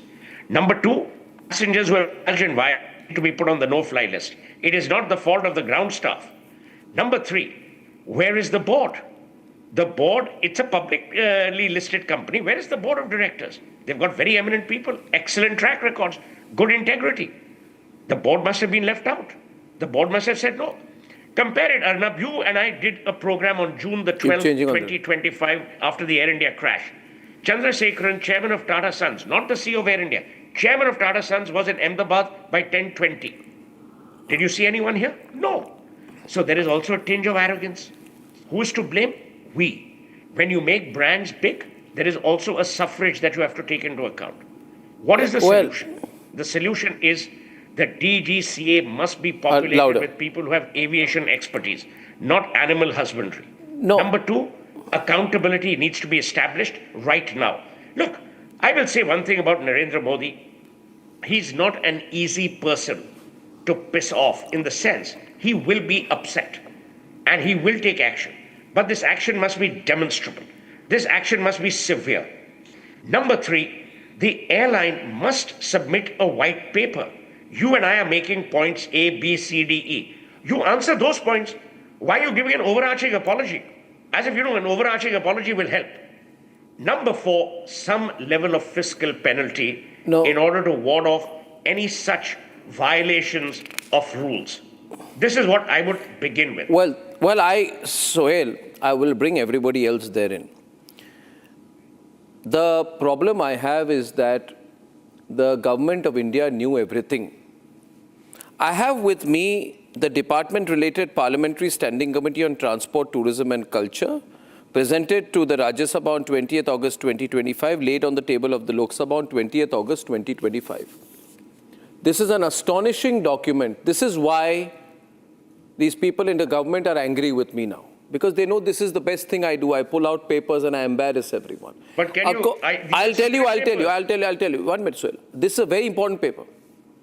Because the DGCA had been warned by the parliamentary committee, qua parliament, and the DGCA, Parliament called the DGCA complicit in fatigue risks and the DGCA kept approving. There you are. The Parliament told the DGCA the act of granting these exemptions year after year suggests that the regulator DGCA has been complicit in institutionalizing this high-risk practice. This happens after the crash, by the way, after the Air India crash. Are you hearing me, Raman, Kishore? There is nothing to defend today. Satya Prakash Mishra, after the crash, the Parliament wants DGCA, the DGCA, Parliament wants DGCA, the report issues clear directive to DGCA saying DGCA must rigorously monitor and enforce compliance with the updated FTTL regulations for all flight crews, ensuring that the operators do not circumvent these vital safety measures. If you care for the people of India, if you care for the safety of the passengers, you can't give them an extension. They were warned about an extension. I hope there is no conflict of interest. I will never allege anything, but I want one thing, say one thing, without insinuating anything. I believe nobody from DGCA, MOCA, Government of India, anywhere should have any related party transactions. Watch my words. Read my lips. Related party transactions in which any people, they themselves, their family members, brother, sister, nephew, son, stepson, stepdaughter, grandfather, granddaughter, grandniece, anyone, nobody should have any company to do anything with logistics or aviation sector at all. And I'm not, people are going to jump when I'm saying this, I'm not putting anything out, but I'm putting an official statutory warning that if anybody is found having such a transaction, the Modi government must sack that individual, whether it is an undersecretary or be whatever else. Read my lips. Read my lips. The pressure tactic. Read my lips. The pressure tactics don't work on Republic. Remember, Kalmadi tried to put pressure on us. Remember, A. Raja tried to put pressure on us. If you feel we are fighting for the people, I don't care about the pressure.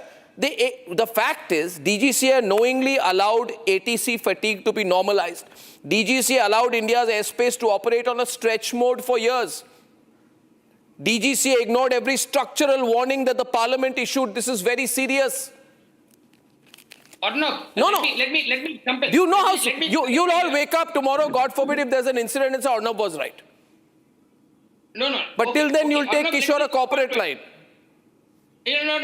Let me respond to it. Let me go point by point. First point, let's get the facts right here. Okay.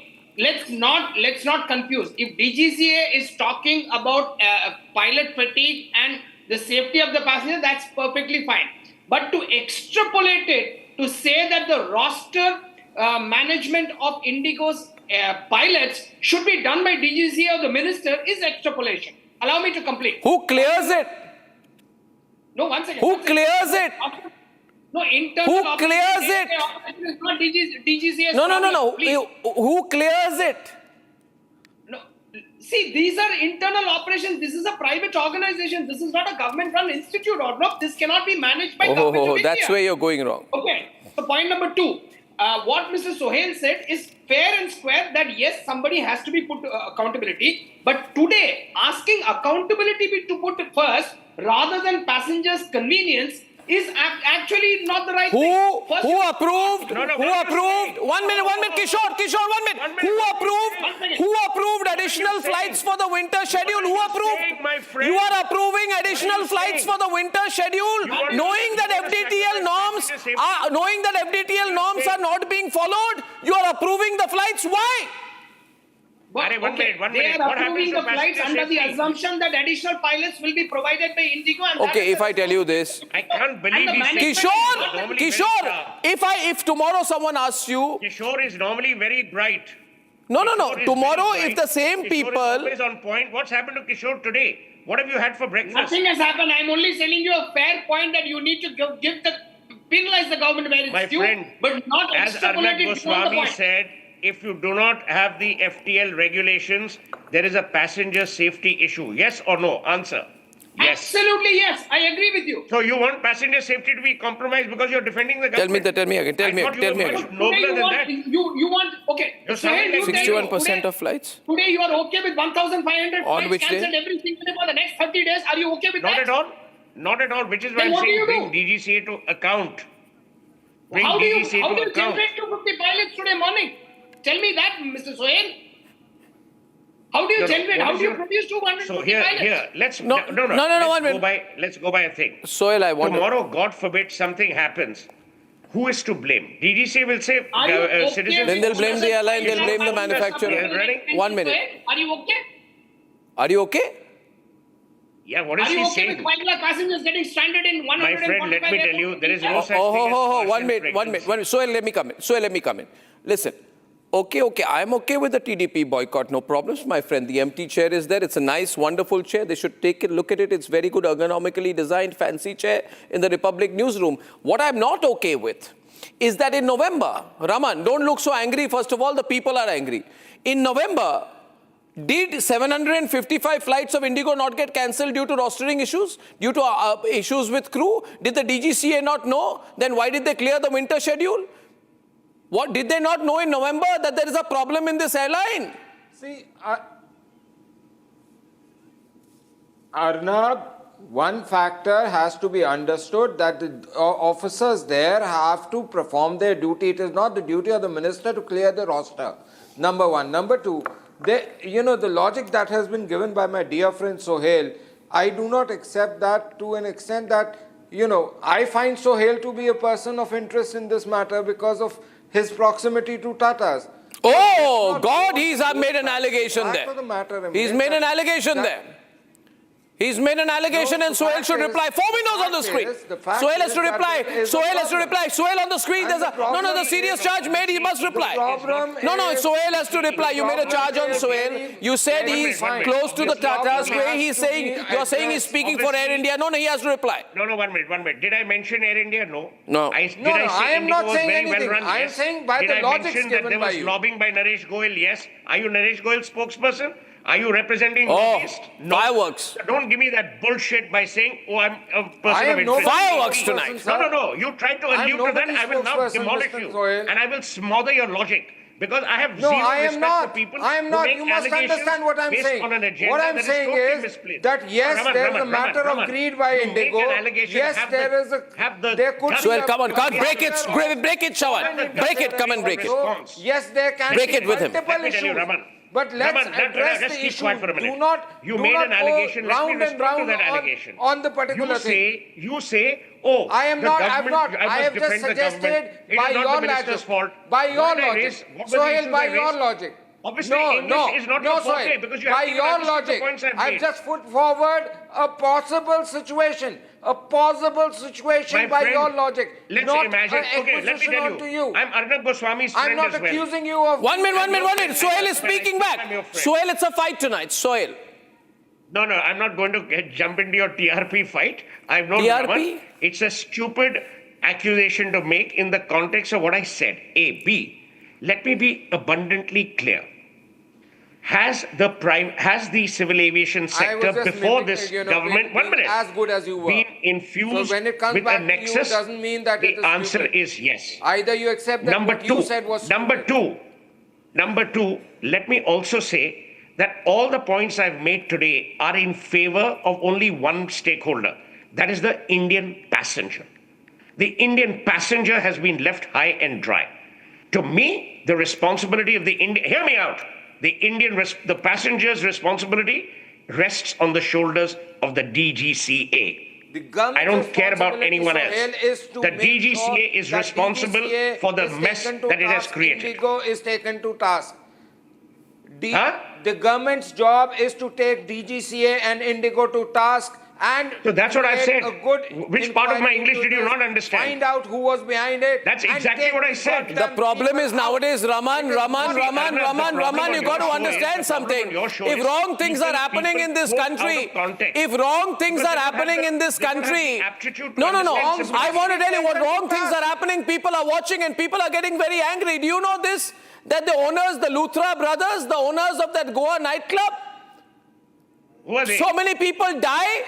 The next morning, they take a flight and go for a party to Phuket.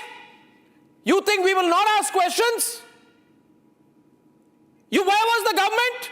You must ask questions. No, what ask questions? You ask questions, then BJP will say we'll boycott you. No. Today I have information and please come in on this.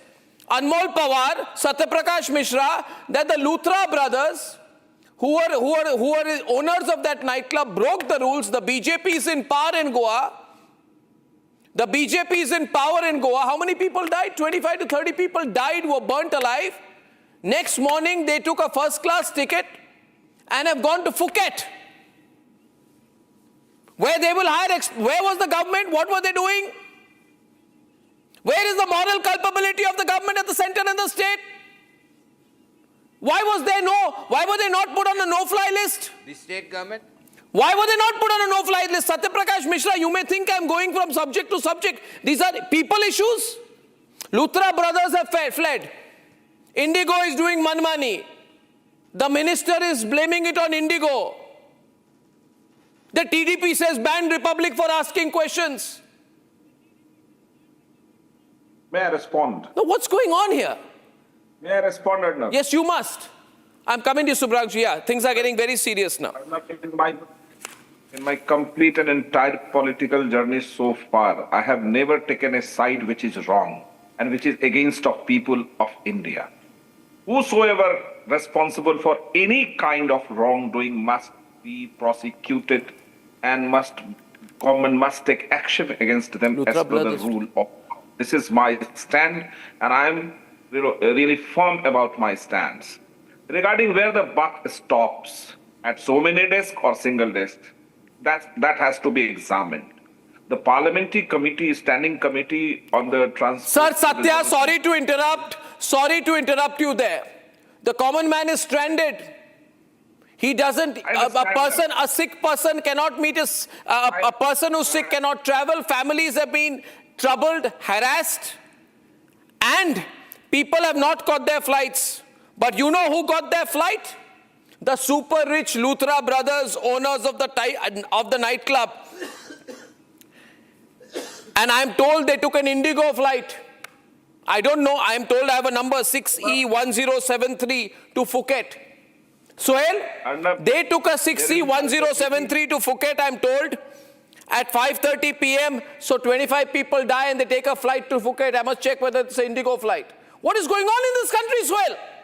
Anmol, what's going on? I'm getting calls tonight. And the answer to all these questions is, put a boycott on Republic. No, 1 minute. Yes, Anmol, no, this is too serious.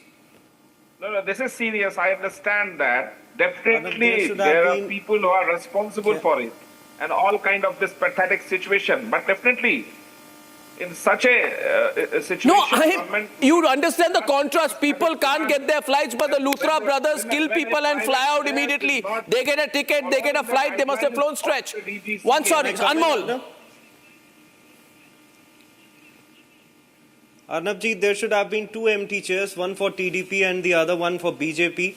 in this government where not even a paperclip moves without the PMO. This IndiGo crisis did not happen on its own. It was allowed to happen. These IndiGo violated the norms. DGCA looked away. Warnings were ignored. These parliamentary reports were ignored. And exemptions are now being quietly granted to them. Passenger safety is being compromised. I have few questions. And you know what's the reason for this? No. Interglobe, the parent company of IndiGo, they donated 36 crore to Bharatiya Janata Party in 2024. Raman! My first question is, did money buy this regulatory silence? Did money buy a government silence? Second question, DGCA is a statutory regulatory body. DGCA is supposed to oversight all these flight operations. Then I am why asking is the here. Aviation minister now I am on the other story. I am on the other story. I am on the other story. I want to ask you today that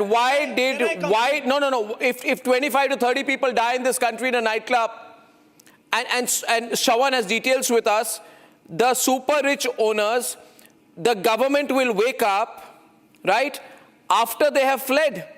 And I have Shravan with me, I have Aishwarya also, pull in Aishwarya as well on this. 5 o'clock, they kill people at 12 o'clock. 5 o'clock, they fly to Phuket.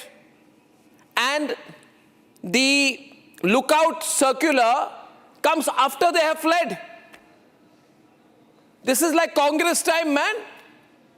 The lookout circular is put out after they have gone out. What was the government doing? Shravan has details on both. Shravan has details on both. He has breaking news stories on both of their developments. Shravan. Well, as far as the Luthra brothers are concerned, it's around 7 o'clock is when the lookout circular was issued, which means the Delhi airport and the other airports were not even notified, is what we are being told. 6C1073 is the flight that was taken. We do have a confirmation coming in right now with regards to both the brothers leaving in. So they took an IndiGo flight. Is that an IndiGo flight? It is an IndiGo flight. It's a direct flight that is taken to Phuket. Wow. And this morning is when, after landing in Phuket, a statement was actually issued by Luthra brothers. And surprisingly, Goa police actually realizes this after they landed in Delhi later this afternoon. So it was only after the team landed here in Delhi did they actually realize that the Luthra brothers had already left. And this happens after the lookout circular is issued. This is absolutely shameful and shocking. Even Raman has no answer to that. Subrangshu, you're watching this tonight, right? I mean, this is getting to be Anmol as a political reaction coming in on this. And all you're seeing is attempted intimidation. Anmol, yeah.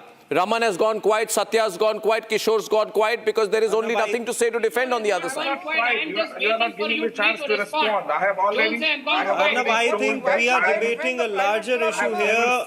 I have never taken any side which is against of people, and the government is desperately trying to put the entire blame on IndiGo. My question is that how long will the DGCA, the Ministry of Civil Aviation, and the Prime Minister, GK2 के अंदर दिल्ली के how अंदर long will licence they आम try आदमी to party ने pin the दिया था blame on IndiGo and run away from their responsibility? Anmol, your party gave them the license to operate in Delhi. I also want to get in Pradeep Bhati right now. He's national spokesperson of the Samajwadi Party and was one of the passengers who got stuck at Hyderabad airport on the 5th of December. Pradeep. Under their look. If I was in place of the aviation minister, I would have been there and also sacked. Pradeep Bhati is on, please. Pradeep. We had the... Raman, don't defend the indefensible. Pradeep Bhati, louder. In this government, and there is someone who asks for the resignation or asks tough question, then the BJP ecosystem will make an attempt to frame you as a traitor and the anti-national. And the common man has never a priority for this government, as the BJP or TDP spokesperson would have been there here to answer this. The master of this communal politics will dislike these uneasy questions and debate only those issues which are irrelevant for the people of this country. I have less hope for this government, even though if I ask... No, but Raman, this is what Congress used to do. Raman, this is what Congress used to do. No. What do you mean, no? I complete my point, already there are lots of head turning, there are a lot of work happening. Arnab, you tell me something. When the problem is there, nobody else. 1 minute, except the Raman, I have a parliamentary report. Raman, I have a parliamentary report here today. I'm not here without documents, without information, or without facts. I have a parliamentary report on the basis of which I am accusing the government. I agree. Let me make it very clear. If anybody says, oh, Arnab is only asking the TDP, they are talking rubbish. I am accusing the central government of making a promise to Parliament in August and not fulfilling its own promise in December, despite knowing that 60% of flights were cancelled in November. I am asking for the accountability of the central government. Arnab, do you expect the ministers of BJP to fly the aircraft? They are the ones BJP creating monopoly, Arnab. Why do you want to give me a pro-Kalmadi kind of reply, Kishore? My point is very simple. Everything was under their watch. IndiGo must be taken. Every department was. That has to be answered first. I am asking for the accountability of the minister and the ministry and the central government to the parliamentary committee. For God's sake, we need to solve the problem now. Arnab, we need to solve the problem now. There are 5 lakh passengers stranded. No. Kishore, let me tell you one thing. Kishore, let me tell you one thing. No government, I'll say one thing tonight. Without being fanciful about it. DGCA surveillance system. No, Anmol, I tell you one thing. Before, I don't want to keep Subhranshu out. No government likes this level of scrutiny. Congress, BJP, TDP, anyone. Sohail knows it. I am putting We all know it, Arnab. But you are talking about Here my thing is, as Arnab Goswami said, our situation this evening is to A, find out where the blame should rest, and B, what is the solution going forward. Raman said this, Krishnan said this, that, people are, stranded, blah, blah, blah. The issue is very simple. Unless you force the hand of the DGCA to come clean on this issue, you will never have any level of cleanliness or probity or transparency. The purpose of this television program should be, did I interrupt you? Wait for me to finish. You always had impeccable manners. What is happening to you lately, my friend? So, let me just finish again. The thing is, as Arnab Goswami said, it's not about the empty chairs. It's about the empty cranium. And we need to fill that with transparency, probity, and a certain level of knowledge. That is the ultimate desire of everyone. Arnab Goswami is not standing up only for the passengers. He's also, I would hope, standing up for Brand India and the damage we have got as a civil aviation economy. We've got wrapped on the knuckles. So it is a serious matter. And I totally agree with Arnab when he says that this was out in 2024. The regulations, if all the other airlines could adopt them, why couldn't IndiGo? Now, if IndiGo has some reasons which are beyond our comprehension, they should just mention those reasons. Either they are defending the DGCA or the DGCA is defending them. Jitendra Singh is on the debate. Calls are open. Jitendra Bhargav, I've got Subhranshu wanted to come in on the situation right now. Subhranshu, your thoughts. You're one of the leading brand consultants as well in the country. Your thoughts on what you're seeing here tonight and broadly. As a passenger, I think you've also been at the receiving end. Yes, my locus standi is quite unique in the sense I am one of those whose 4,500 bags, one of them is mine, lying in Bombay airport, presumably since the 4th. The simple question here is, since the diagnosis is indeterminate, the prognosis is speculative, Arnab. So my shorthand is, let's not get into the protocols of what DGCA ought to have done, which surely they ought to have done. My simple question is, what is IndiGo doing now? If you call their 0124 number, it still appears as if it's business as usual. There is very little outgoing communication. Their print ads are very reflexive and typical. There is no empathy. There is no engagement. There is no real effort. There is no real escalation matrix that has been provided. Very inequitable treatment, hence no equity, and certainly no explanation to people like me. So that to me are the 6 E's that are missing. There is no empathy, no engagement, no efficiency, no effort, no explanation. And where I am concerned, it pains me because a 60% market share player will, as Sohail was correctly saying, take this entire sector into a landslide. There is a deep disrepair wherever the locus of that may be. The fact is we are not able to determine why this happened. I will want to mention 4 things tonight. I'm opening up to calls. Read my lips, everyone. I call for the central government to appeal to all the ministers and bureaucrats and all bureaucrats, top to bottom, to make the following declarations. Banning and boycotting Republic won't help. One, there should be no conflict of interest between the professional duties of anyone in government and any private business they may be associated with. Secondly, there should be an immediate declaration by minister downwards to undersecretary or whatever level of any related party transactions in any affiliate companies to do or having had to do with any companies in which they had any governance or control. Declaration of the date of starting the company, including the director numbers, the DIN numbers, because they can be traced very nicely on the internet. Fourth, if there are any people in any ministries who have companies in which there are related parties who are doing business in an area or industry affiliated to the ministry in which the individual is serving, we must know what is the domain expertise of the individual. It can't be tomorrow that an actor or actress starts a company which does business in the financial sector, suddenly overnight, by virtue of anybody related to them being in a position of policy making in that sector. It is called insider trading, and people in other countries are put in jail for that. I'm making a sui generis comment. I'm not making a threat. 1 minute. I'm making a generic comment. Arnab, just people, समझने वाले समझ जाएंगे. Arnab, if I yeah, can 1 minute. Sohail is jumping. 1 minute. A press release. DGCA has just issued a press release. Saying what? What press release? Show it. 1 minute. Okay, I'll read it out. Everyone on, yeah? Everyone, yeah. IndiGo's, DGCA has received IndiGo's response to the show cause notice, blah, blah, blah. IndiGo submitted replies, IndiGo's response, blah, blah, blah. IndiGo notes they have been engaging with the DGCA regarding blah, blah, blah. This allowed services. DGCA is in process of examination the response. Their bloody English is also warped. They should be sacked for that also.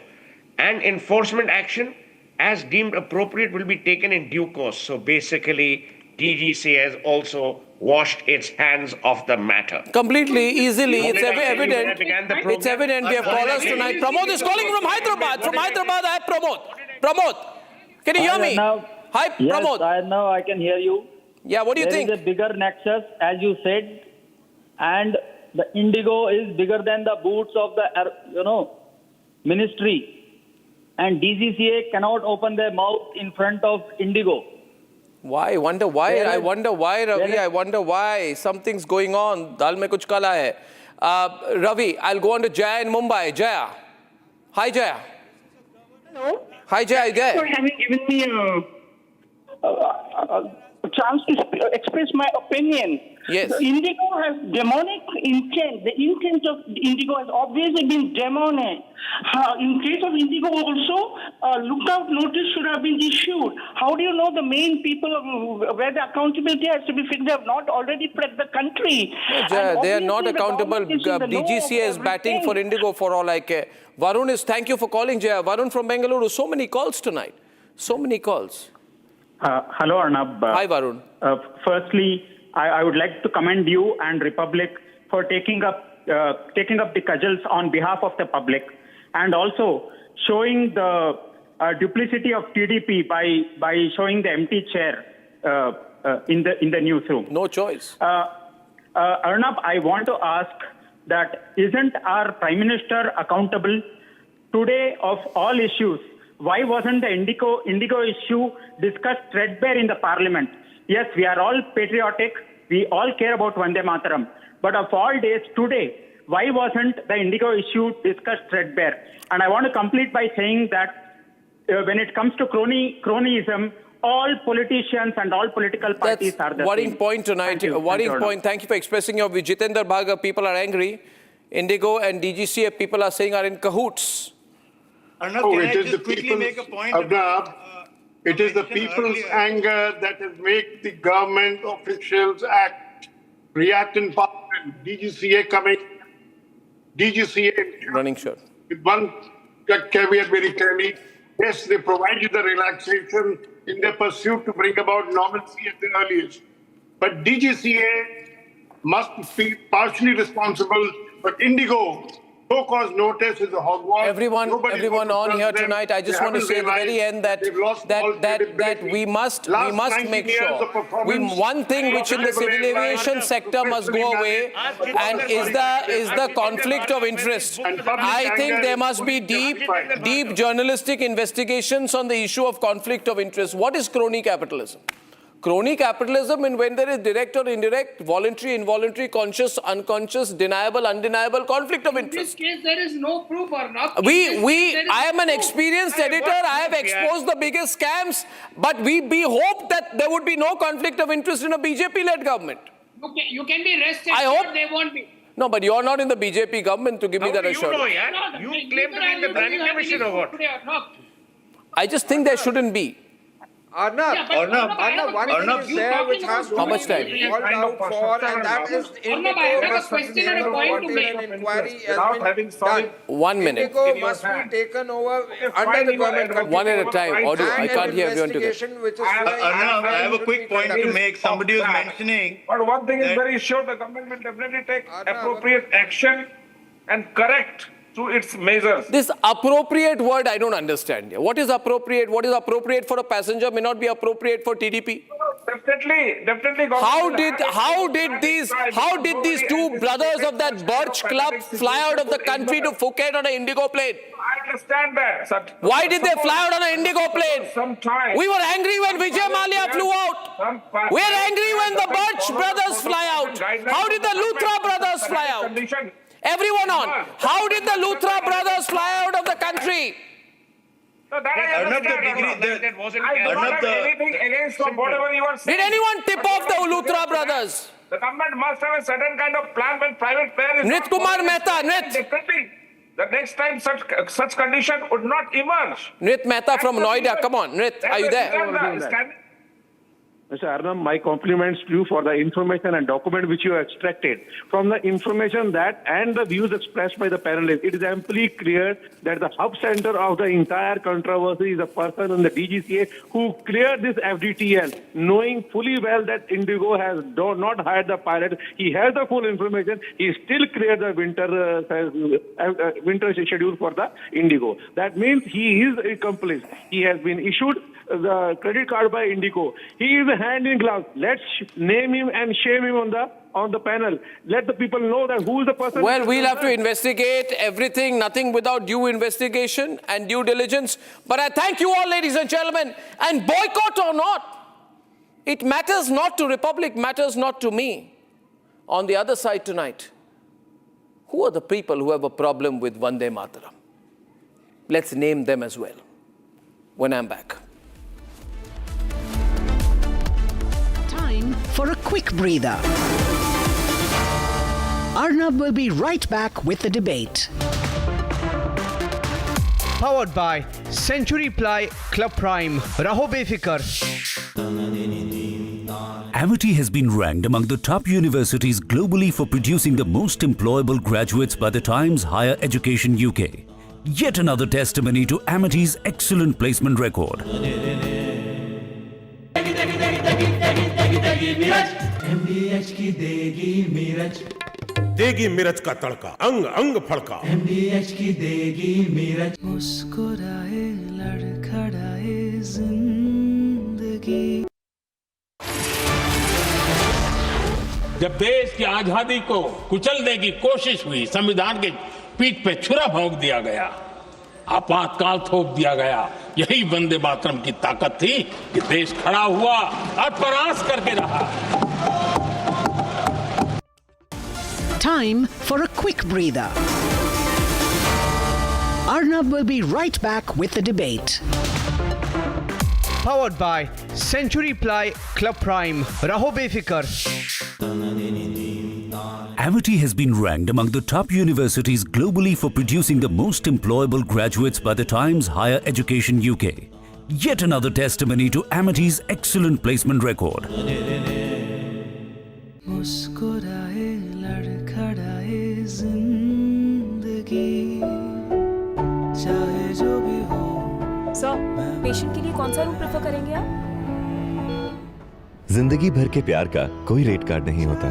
Tata AIG health insurance, with you like family. with you always. Our pure Shahi Paneer Masala. Delicious, healthy, every day.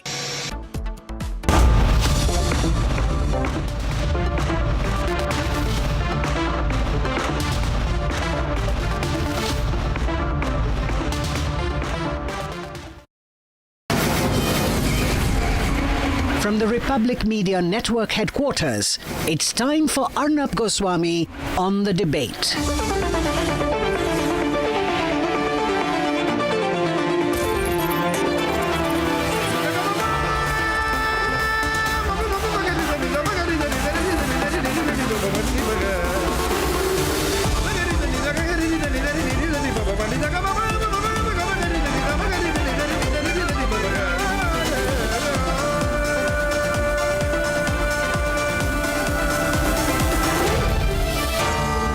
Arnab Goswami on the debate. Ladies and gentlemen, we all say Vande Mataram with pride and from our hearts. There is nothing communal or religious about the idea of bowing down to one's mother. And yet, later tonight when I shall ask my fellow panelists to chant the sentiment of our independence, to free our motherland with the same joy and the same devotion, you will see many struggle and hesitate and have problems in saying Vande Mataram. The Prime Minister asked in Parliament today if the Congress bent to the Muslim League's demands. And the question you may have is, why does it matter in 2025? To that I reply, it does. That the roots of appeasement politics, balancing and compromising India's national interests for a party's political interests are deep-rooted in the party named the Indian National Congress, more appropriately, the Vadra Congress, or as the Prime Minister noted, the Muslim League led by Muhammad Ali Jinnah in 1937 carried out a drive against Vande Mataram. But the Congress and Jawaharlal Nehru, rather than opposing them, started probing Vande Mataram instead, started investigating Vande Mataram. Viewers, Bankim Chandra Chattopadhyay composed Vande Mataram around 1875. It was part of Anand Math. The story, the magnificent story of a rebellion of sannyasis in 18th century Bengal. But according to Muhammad Ali Jinnah, and I quote, Vande Mataram was not only idolatrous, but its origin and substance a hymn to spread the hatred for the Muslims. And why should we not expose Nehru? For Nehru, in a letter written to Subhash Chandra Bose on October 20th, 1937, wrote, and I quote, he said, I have managed to get an English translation of Anand Math, and I am reading it at present to get the background of the song. And these are Nehru's words. He says, and I quote, it does seem that this background is likely to irritate the Muslims. Ladies and gentlemen, these are the words of Nehru. These are the thoughts of Nehru. Not all stalwarts of the Congress felt that way. Guru Rabindranath Tagore first sang it at the Calcutta session of the Congress in 1896. In fact, Madam Bhikaji Kama unfurled the first tricolor abroad in Stuttgart with the words Vande Mataram written on it. In 1905, during the partition of Bengal, it became the battle cry for Indians against British divide and rule policy. Gopal Krishna Gokhale, under his presidency of the Congress, adopted it to be sung on national occasions. But in 1923, when Muhammad Ali Johar, one of the founding members of the Muslim League, became the Congress president, he walked out of the meeting as soon as Vande Mataram was sung. That was the hatred of the Muslim League for Vande Mataram. But where is this Muslim League mindset coming today? People say, don't go back into history. I say, go back into history. They say, don't let the skeletons come out. I say, let the skeletons come out. They say, don't reopen old wounds. I say, Imagining that a wound does not exist will not allow it to heal. And therefore, I would like to share with you that on 21st June 1948, Nehru wrote to Shama Prasad Mukherjee, who went on to form the Janasangh. And these are the words of Nehru.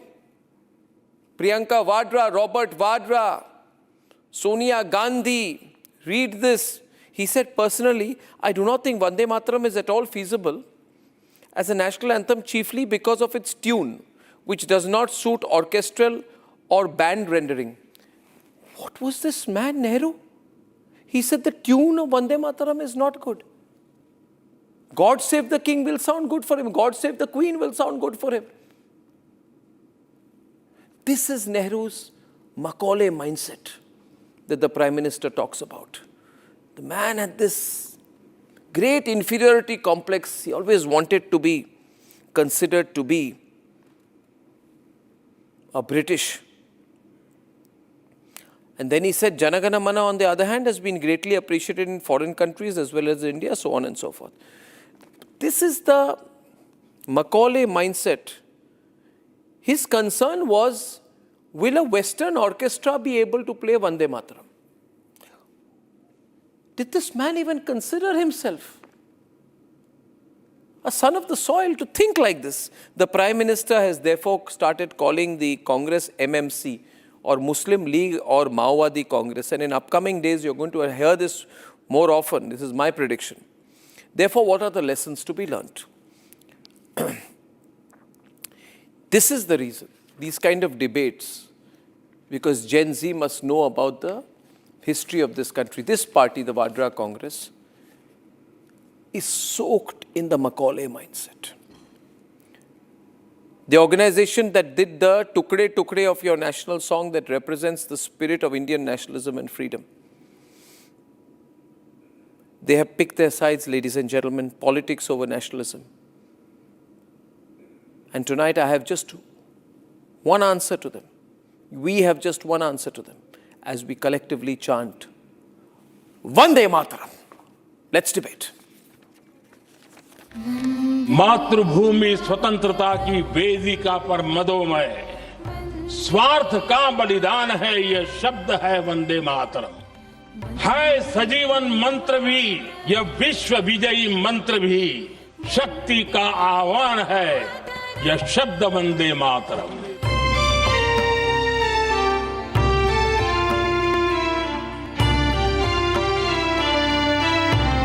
सस्य 150 years since Vande Mataram fueled a freedom struggle.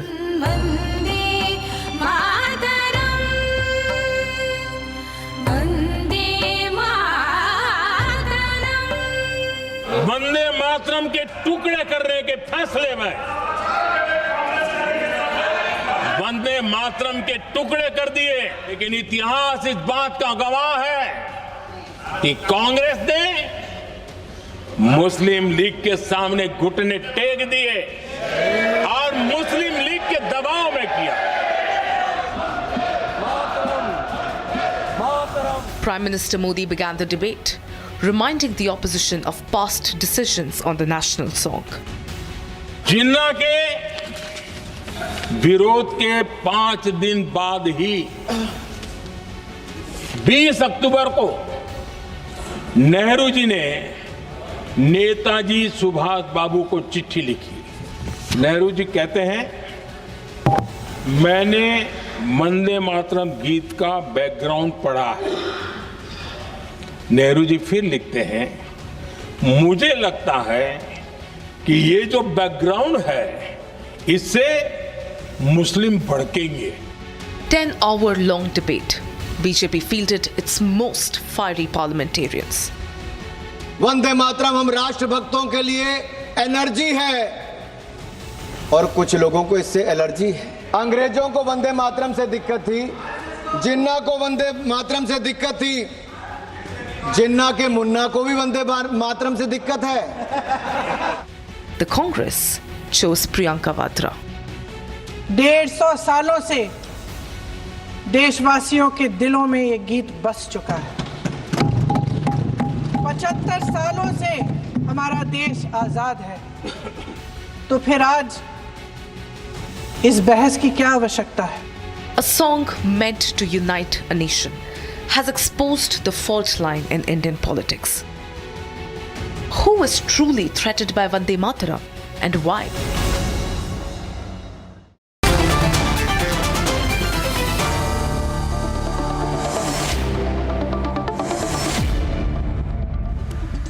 I'm opening the debate tonight. I have already said what I had to in the introduction this evening. I would like to welcome Ratnakar Tripathi of the Congress, Salim Dharanidharan of the DMK.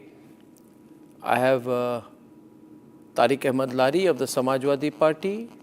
I have Ratan Sharda, who's a well-known author, RSS leaning, Subrashta, right-leaning political analyst, and Sanju Verma, national spokesman of the BJP. Okay, I want to start with Selim. Selim, you're from the DMK. The opposition, I mean, it seems to have a problem with this debate. I have a problem with why everybody does not accept Vande Mataram. Isn't that the bigger issue?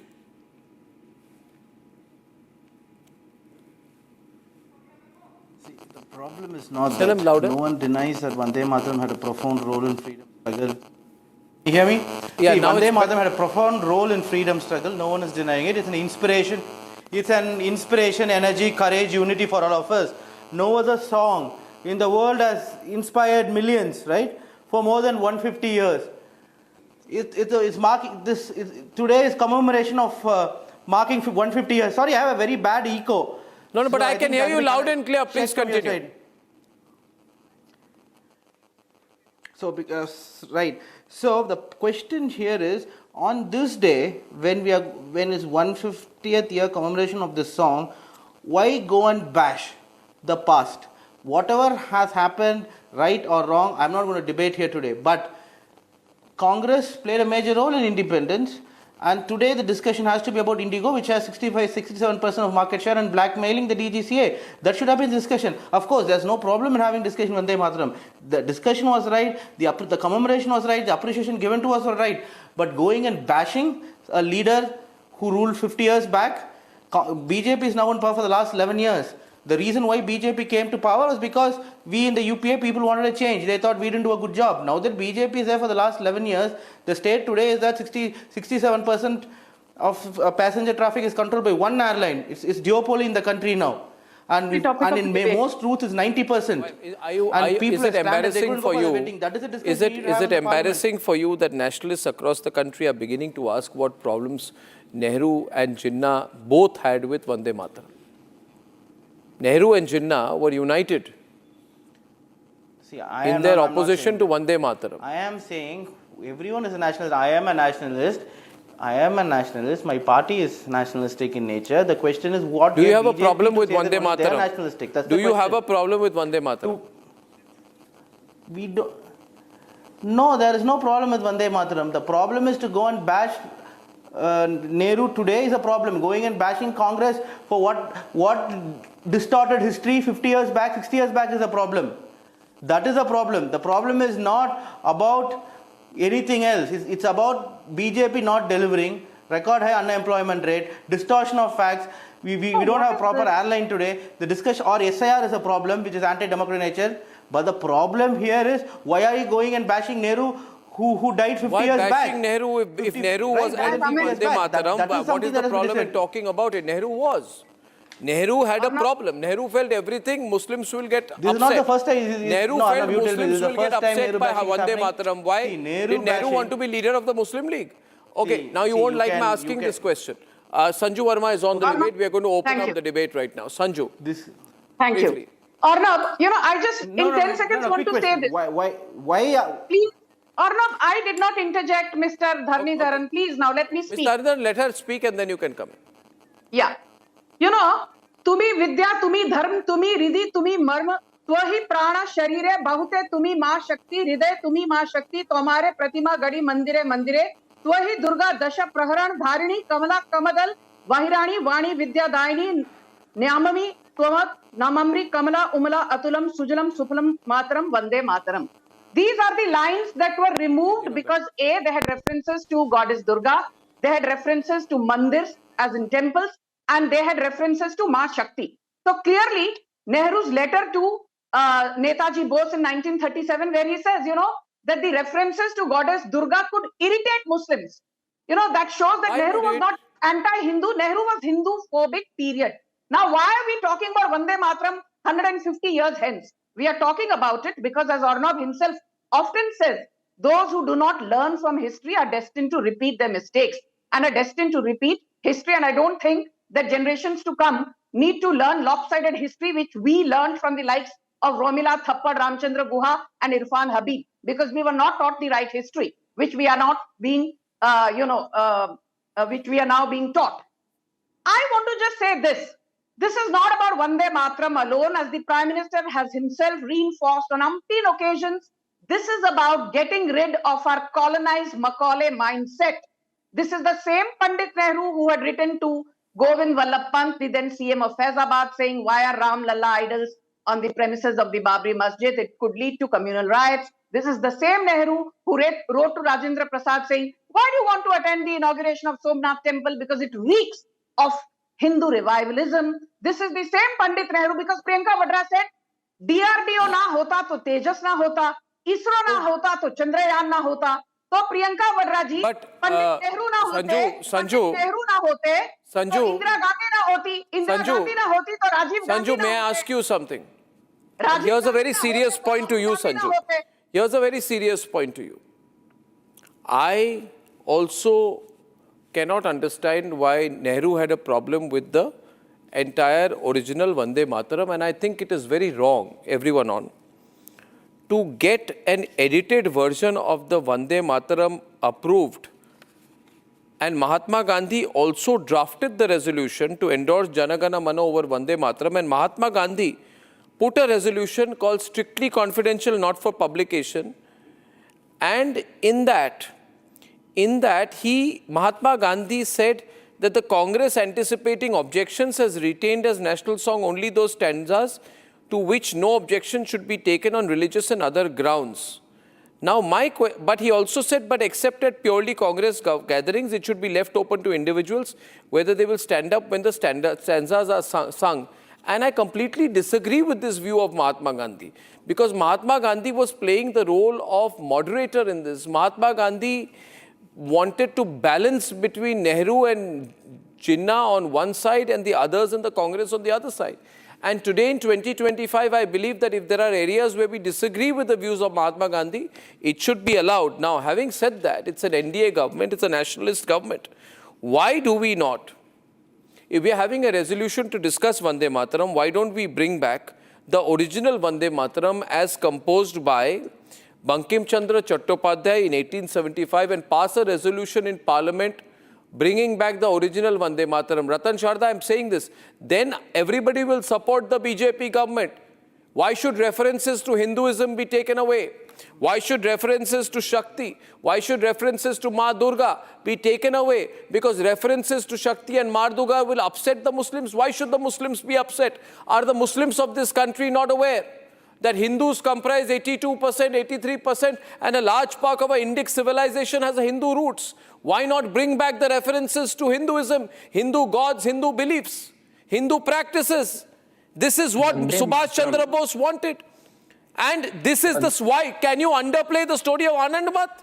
Will you say tomorrow that the story of Anand Math should be secular and hence we should not have references to sannyasis? It was not about Hindu sannyasis, it was Hindu sannyasis in 18th century Bengal. Ascetic warriors, Sanatan sannyasis fighting the East India Company during the famine of 1770. We are proud of that Hindu tradition. And that Hindu tradition is written in Anand Math and described in Vande Mataram. The BJP government, the Modi government should bring back the original Vande Mataram. Bring it back. Ratan Sharda, this whole thing, no, it's all right to say Macaulay mindset. But if you have to change things in this country, bring back, let there be a Hindu revival completely. Muslim League had problems with Vande Mataram. Compromise happened. Mahatma Gandhi ensured a compromise. Why should I live with a compromise in 2025? Ratan Sharda, this is the question. Did the compromise work? It did not work. Because in 1935, you truncate Vande Mataram out of 6 paragraphs, you remove 4 to satisfy the Maulana mindset. And in 1947, we got partition. So if by appeasement the solution are not found, why we've kept on repeating the same kind of appeasement politics? When people who didn't want to sing Vande Mataram chose Pakistan, went to Pakistan, those who stayed back because they wanted to sing Vande Mataram. Why they have now a problem even with those two paragraphs? As far as we are concerned, we sing full Vande Mataram in every program. So that is given as taken.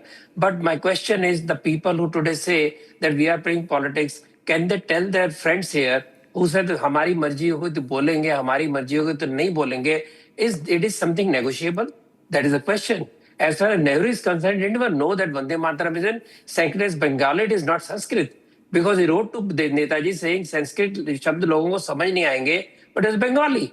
So he didn't read Anand Math, he read about Anand Math, and he decided, because he's the one who said, I'm uncomfortable when I go to southern Indian temples. And so naturally he was uncomfortable. Everything which showed the soul of this Bharat, that soul of Bharat is Hindu, that tradition, the civilizations are Hindu for thousands of years, which nobody would crush.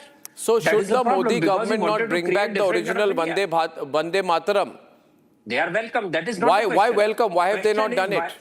Why can't they sing? Why should we not do it? Would Hindus of this country, every citizen of this country, Republic would want the Modi government to bring back the original Vande Mataram period as an assertion of our pride in our Hindu civilization, as an assertion of Hindu pride. No, as an assertion of Hindu pride, bring back, the Modi government should bring back the original Vande Mataram. They can't even take this. No, why can't the Modi government bring back the original Vande Mataram? अरे भैया दो के लिए तो मना लो पड़ोसियों को अपने. नहीं मैं ये बात नहीं कर रहा रतन शारदा जी, आपको पता है मैंने मूल मुद्दा पूछा है. I have asked for the fundamental issue. I am saying, sir, 1 minute. Sir, 1 minute. Sir, 1 minute. 1 minute. You are saying here that this government defends the interests of the Hindu community. Good. Now, it is Muhammad Ali Jinnah who placed Vande Mataram second on the list of important issues, and because of pressure from Jinnah, because the original Vande Mataram had to be modified before being adopted as the country's national song. I want the original Vande Mataram brought back by the Modi government. Am I saying a wrong thing here? No. Then why is the Modi government not doing it? It's been 11 years in power. That will also happen. So no, when happens soon, it can be done in a moment. What soon? Why not now? They are taking one by one. One by one? They have brought back. Who will be upset? Brought back the civilization sense of Bharat. No, if Ratnakar Tripathi is upset if the original Vande Mataram will be brought back, will you be upset? Ratnakar Tripathi? If the original Vande Mataram were to be brought back, would you be upset? They can't even force their Muslim friends to sing these two paragraphs. है तो Ratnakar ji बोले? बोले? आप बोलने देंगे? पूछे आप मुस्लिम दोस्तों को क्यों नहीं बोलते वो? Oh, let me tell you one thing, Dr. Goswami. Practice before you preach. Tell it to PM Modi. There is a line in that Vande Mataram, the national song. Tomare Pratima Gadi, Mandire Mandire Vande Mataram. There is a temple, Vande Mataram, in Varanasi, Kashi Vidyapith. That has been pushed in the corner, covered by the iron sheets, and the toll ticket gate of the ropeway, the dream project of Narendra Modi. It is very difficult to go there, inaccessible. And one more thing, BJP is just doing the political encashment of this Vande Mataram poetry. But why don't you answer my question? My question was that do you agree that the original Vande Mataram should be brought back? That was my question. Did you like Priyanka Vadra's speech? Was it not political? Sanju ji, don't interrupt. One more thing. Was Priyanka Vadra's One more thing. What I object is taking the book, Nehru ने वैसा किया, नेहरू के कारण इसरो बना, नेहरू के कारण DRDO बना. The distortion of Vande Mataram. Modi government आप लोगों को Sanju Verma said. Sanju Verma, बीच में मत बोलिए भाई. You made 1 minute. Sanju, just wait a minute. He didn't interrupt you when you spoke, so I'll allow him to complete. Thank you. Subhrashtra. What did she say? Sujalam Sufalam Mataram. That is not Sujalam Sufalam Mataram. That is Sujalam Sufalam Mataram. Sanju Verma का पूरा जो पढ़ा हुआ है उसको पढ़. That is distortion of the Vande Mataram Geet. And you are just supporting it. Maybe you're hard of hearing. And then फिर आप बीच में बोली. फिर आप बीच में बोली. I'm only asking here. I'm asking here. Who would have a problem? Who will have a problem? One minute. My question is here. 1 minute, please. I'm saying, who will have a problem with bringing back the original Vande Mataram with reference all the Hindu references? Tell me who will have. Will Samajwadi Party have a problem? Tariq Ahmad Lari. Will you have a problem? We should bring back the original Vande Mataram with Muhammad Ali Jinnah opposed. Who is going to speak? Me or Lari? You didn't answer my question, so I'm going to Lari. Your question. Yes, answer the question. Do you have a problem with the original Vande Mataram? I will reply them. Pardon me? It was first again called Calcutta Aviation Convention of the session of the... One minute. Just a bit. No, Ratnakar Tripathi. It was sung by Gurudev Rabindranath Tagore before a Muslim president, Rahmatullah Sayani. And when Nehru asked for the advice from Gurudev Rabindranath Tagore, he said it is liable to be interpreted in many ways that might wound Muslim susceptibilities. Can I ask you one thing? Don't benchmark it on that. I'll tell you why. 1 minute. Let me explain to you. Let me explain the dates. In 1896, 1 minute. In 1896, there was a Calcutta session of the Congress where Gurudev Rabindranath Tagore sang the song. One. In 1938, a vicious man called Muhammad Ali Jinnah said Muslims will not accept Vande Mataram. And he said it is to spread hate for Muslims. 1 minute. There was no hatred for Muslims in Vande Mataram. Nehru came in, Nehru and Gandhi gave in to Jinnah's pressure. So you are saying the pressure of Jinnah? Of course. And Rajendra Prasad, Nehru and Gandhi both gave in to Jinnah's pressure. It's a fact. Oh, so Gurudev was in the pressure of Jinnah. Are you mad? I said Nehru and Gandhi gave in to pressure from Jinnah. This man does not know basic. Subrashta, I'm saying correct the historical facts out here. Bring back the original Vande Mataram. Subrashta. Arnab, I don't understand Ratneshwarji's basic point of struggle with accepting Vande Mataram as... Fellow panelist, Subrashta ji. Know the that is how you interpret Vande Mataram. Sujalam Supalam, Tami. That is what. I am not Ratneshwar. I am Ratnakar Tripathi from Kashi. Okay. Find it. Okay, Ratnakar Tripathi ji from Kashi, please tell me, the opposition leaders, whosoever they are they more patriotic than Ashfaqullah Khan? Just answer that simple, pretty basic question. Or any one of us sitting here in the panel, or even Arnab Goswami for that matter. Can any one of us... No, please, I did not interrupt you, Ratnakar ji. Please, with folded hands, I request you less patriotic than Ashfaqullah Khan. To please accept my greetings from Kashi, sir. Accept my greetings, Tripathi sir, from Kashi, and answer this basic question. Ashfaqullah Khan से ज्यादा क्रांतिकारी और ज्यादा देशभक्त हैं क्या opposition में लोग? तो क्या गुरुदेव रविन्द्रनाथ टैगोर मैं आपको ऑन रिकॉर्ड बता दूं जब इन लोगों ने फांसी को चुना तो वंदे मातरम इनके लबों पर था. Don't try to appropriate a cultural symbol. Don't try to appropriate a cultural symbol to such a myopic and such a communal measure. Vande Mataram is not a command, it is an invitation. It is a cultural metaphor for land, nurturing and belonging. I don't think any patriot in India at that time and even today feels any kind of alienation from Vande Mataram, any word of Vande Mataram.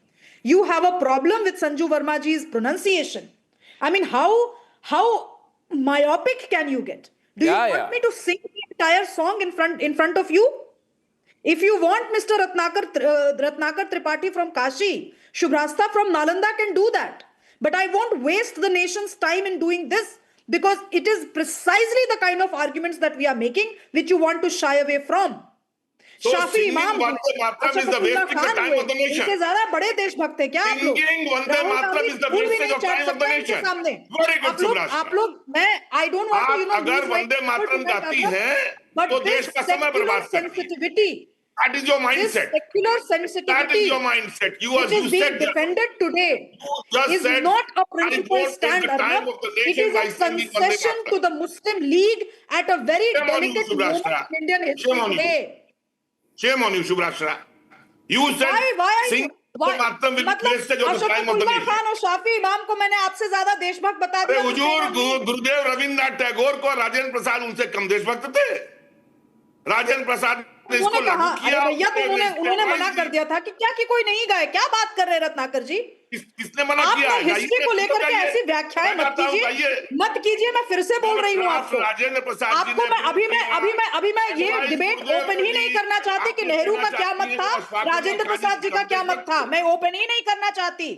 मैं documents लेकर बैठी, मैं coat नहीं करना चाहती। शर्मसार हो जाएंगे आप। अरे क्या शर्मसार हो जाए? किस बात You people like you have reanimated colonial anthropology, which insisted that India remains divided across theological lines, which insisted that we do not see ourselves as inheritors of a cultural common landscape. Let me tell you, you are repeating an old mistake, which Nehru already did, because of which we have Pakistan today. Okay. Your language is that of the Muslim League. एक minute, just one point, please. One point. I would like to get in Tariq and Tala. Tariq is there with us and Atikur Rahman, I think. Tariq, can I see you there? I can't see you there, Tariq. Yeah. So Tariq Ahmed Lari, you have any problem if the government tries to bring back the original Vande Mataram? The original Vande Mataram, which has been composed by Bankim Chandra Chatterjee. No. Chattopadhyay, देखिए कोई भी problem नहीं, no problem. किसी भी मुस्लिम को, चट्टोपाध्याय जी हैं, किसी भी मुस्लिम को कोई प्रॉब्लम नहीं है, बिल्कुल नहीं प्रॉब्लम है। लेकिन आज मैं बड़ा अच्छा अल्लाह का शुक्र अदा कर रहा हूँ, कम से कम सुभ्राष्टा जी ने एक मुसलमान का नाम लिया कि वो देशभक्त और वंदे मातरम गाते हुए फांसी पे चढ़ गए। मैं ये पूछना चाहता हूँ कितने मुस्लिम लीग के लोग, प्लीज नहीं सुना तो सुन लीजिए। इस तरीके का डिवाइसिव एजेंडा मत चलाइए। इस समय बीच में इंटरप्ट करने के मूड में नहीं हूं, प्लीज। मिनिस्टर ने, कैबिनेट अरे बात सुन लीजिए भाई, पहले बात सुन लीजिए। जोड़े हैं।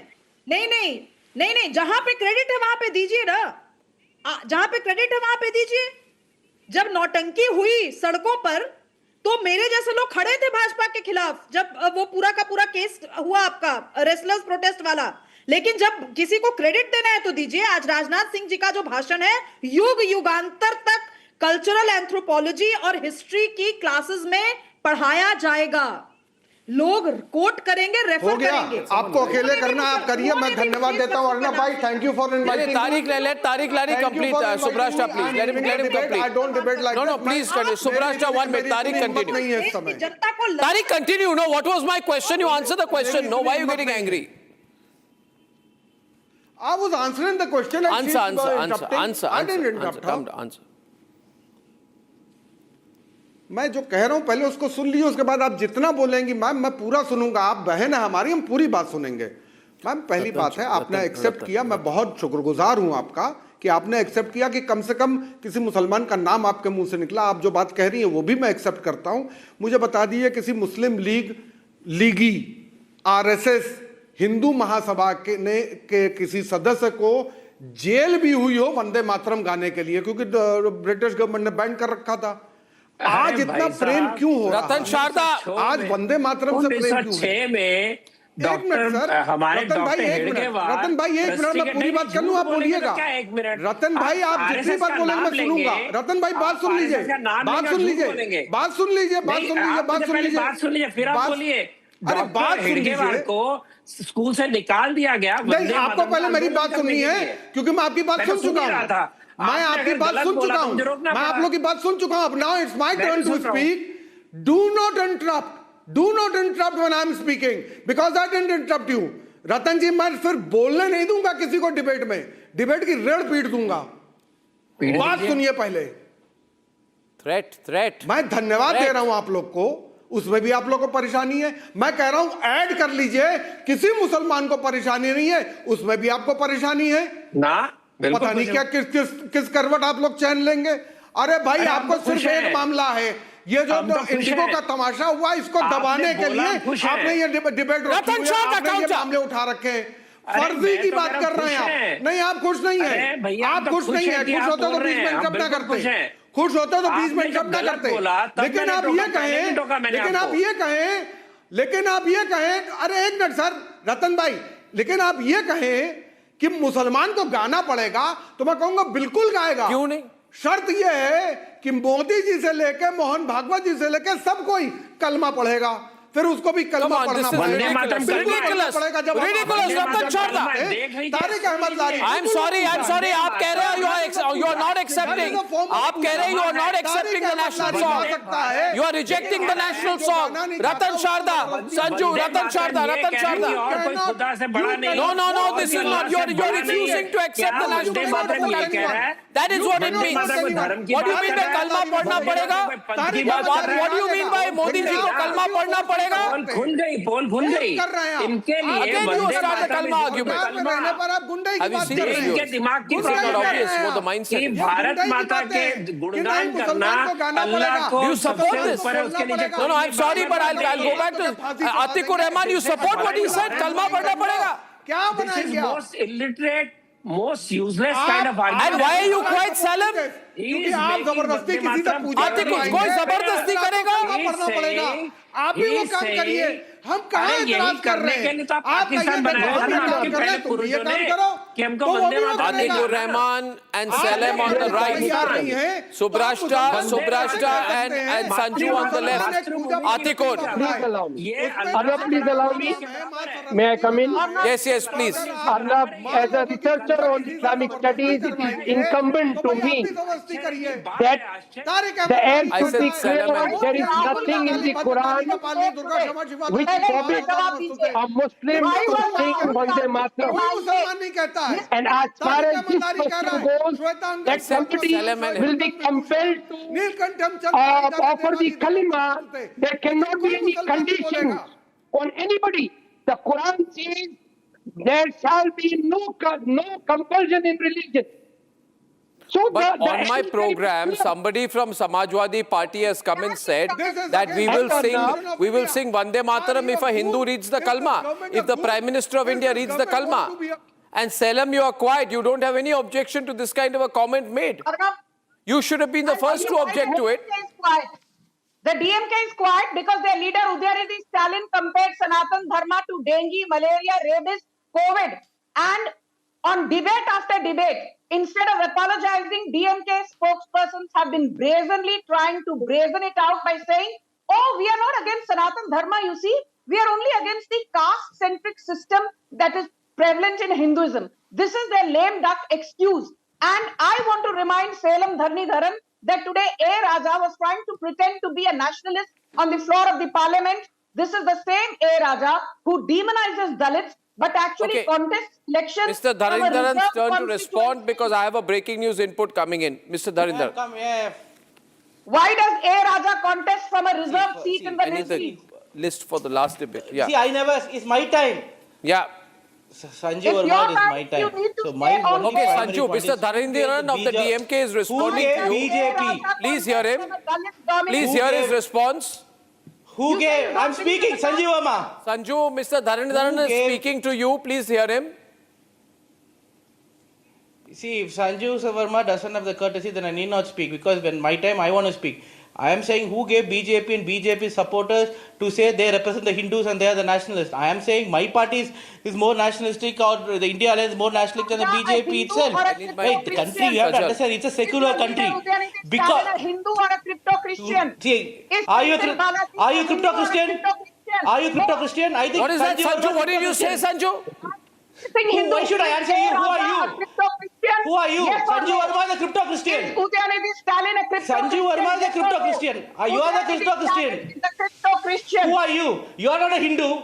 You are not a Hindu, Sanju Verma. You are not a Hindu, Sanju Verma. Who are you to say who's Hindu, who's not a Hindu? He's got a mic. He's got a mic. He's got louder. You are. Hindu. You are not the.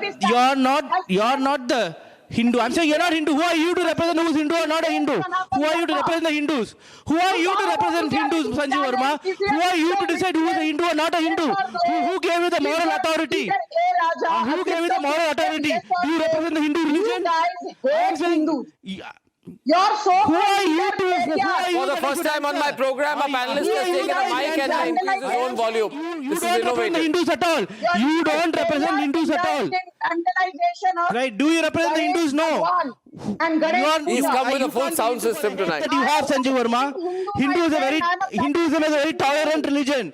You can't be Hindu for the intolerance that you have. But talk about Udyanidhi Stalin. For the Talk intolerance about that you have. Raja. Who are you to decide that? Who are you to decide that? Come win and let's see if the Hindus in Tamil Nadu will vote for you. Come to Chennai and contest. Let's see if 10 Hindus in Chennai will vote for you.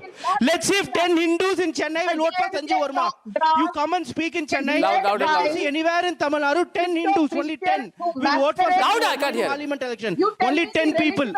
I challenge if 10 Hindus will vote for Sanjeev Verma in Parliament election. 10 Hindus in Tamil Nadu should vote for you, Sanjeev Verma, in any Parliament election. Come. Sanju. Why should I? Who are you to represent the Hindus? Okay, ladies and gentlemen, I now have... Who are you to represent the Hindus? I now have with me Sajal Chattopadhyay, Represent the Hindu. great grandson, Who are you to represent? the great grandson of Bankim Chandra Chattopadhyay. Sajal Chattopadhyay is with us. Sajal, thank you for joining us. This is Arnab here. You have been hearing the debate. It's a political debate. Thank you, sir. Thank you, sir. It's been a political... So I'm coming to you, sir. It's a political debate. What would you like to say? I said today, Sajal, that the original Bande Mataram, not modified, should be brought back by this government. Achha. What do you think? What does your family think?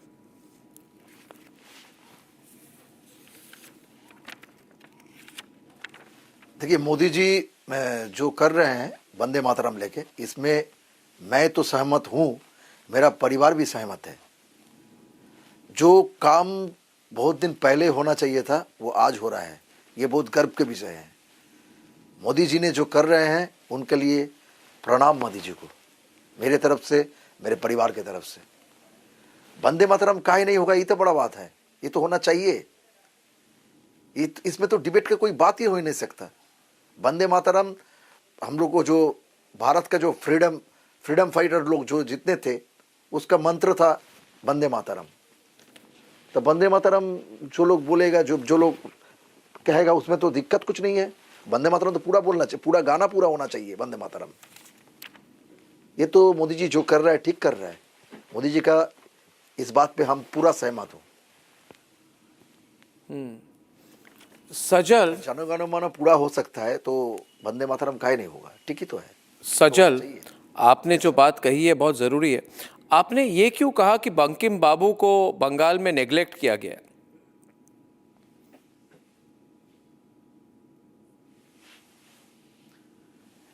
Actually देखिए, बंकिम बाबू को neglect किया गया ये तो अभी का बात नहीं है, ये गवर्नमेंट की है, ये बात नहीं है। बंकिम बाबू जब बंकिम चंद्र चट्टोपाध्याय हुए थे उसी टाइम से ही होते जा रहा है नेग्लेक्टेड। अभी उनका फैमिली नेग्लेक्ट होते जा रहा है। आप बोलिए ना बंगाल में क्या हुआ है बंकिम बाबू को लेके? कुछ हुआ है बंकिम बाबू को लेके?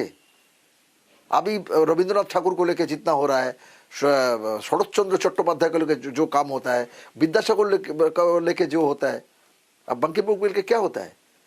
बंकिम बाबू को एक चीज है खाली, नैहाटी में जहां उन्होंने पैदा हुए थे वो जो मकान है वो तो हेरिटेज प्रॉपर्टी हम लोगों को देना पड़ेगा और सरकार को लेना पड़ेगा।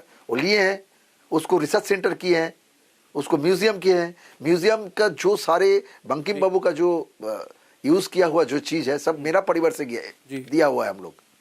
लेकिन काम क्या होता है? खाली एक तो रिसर्च सेंटर रहने से काम हो जाएगा?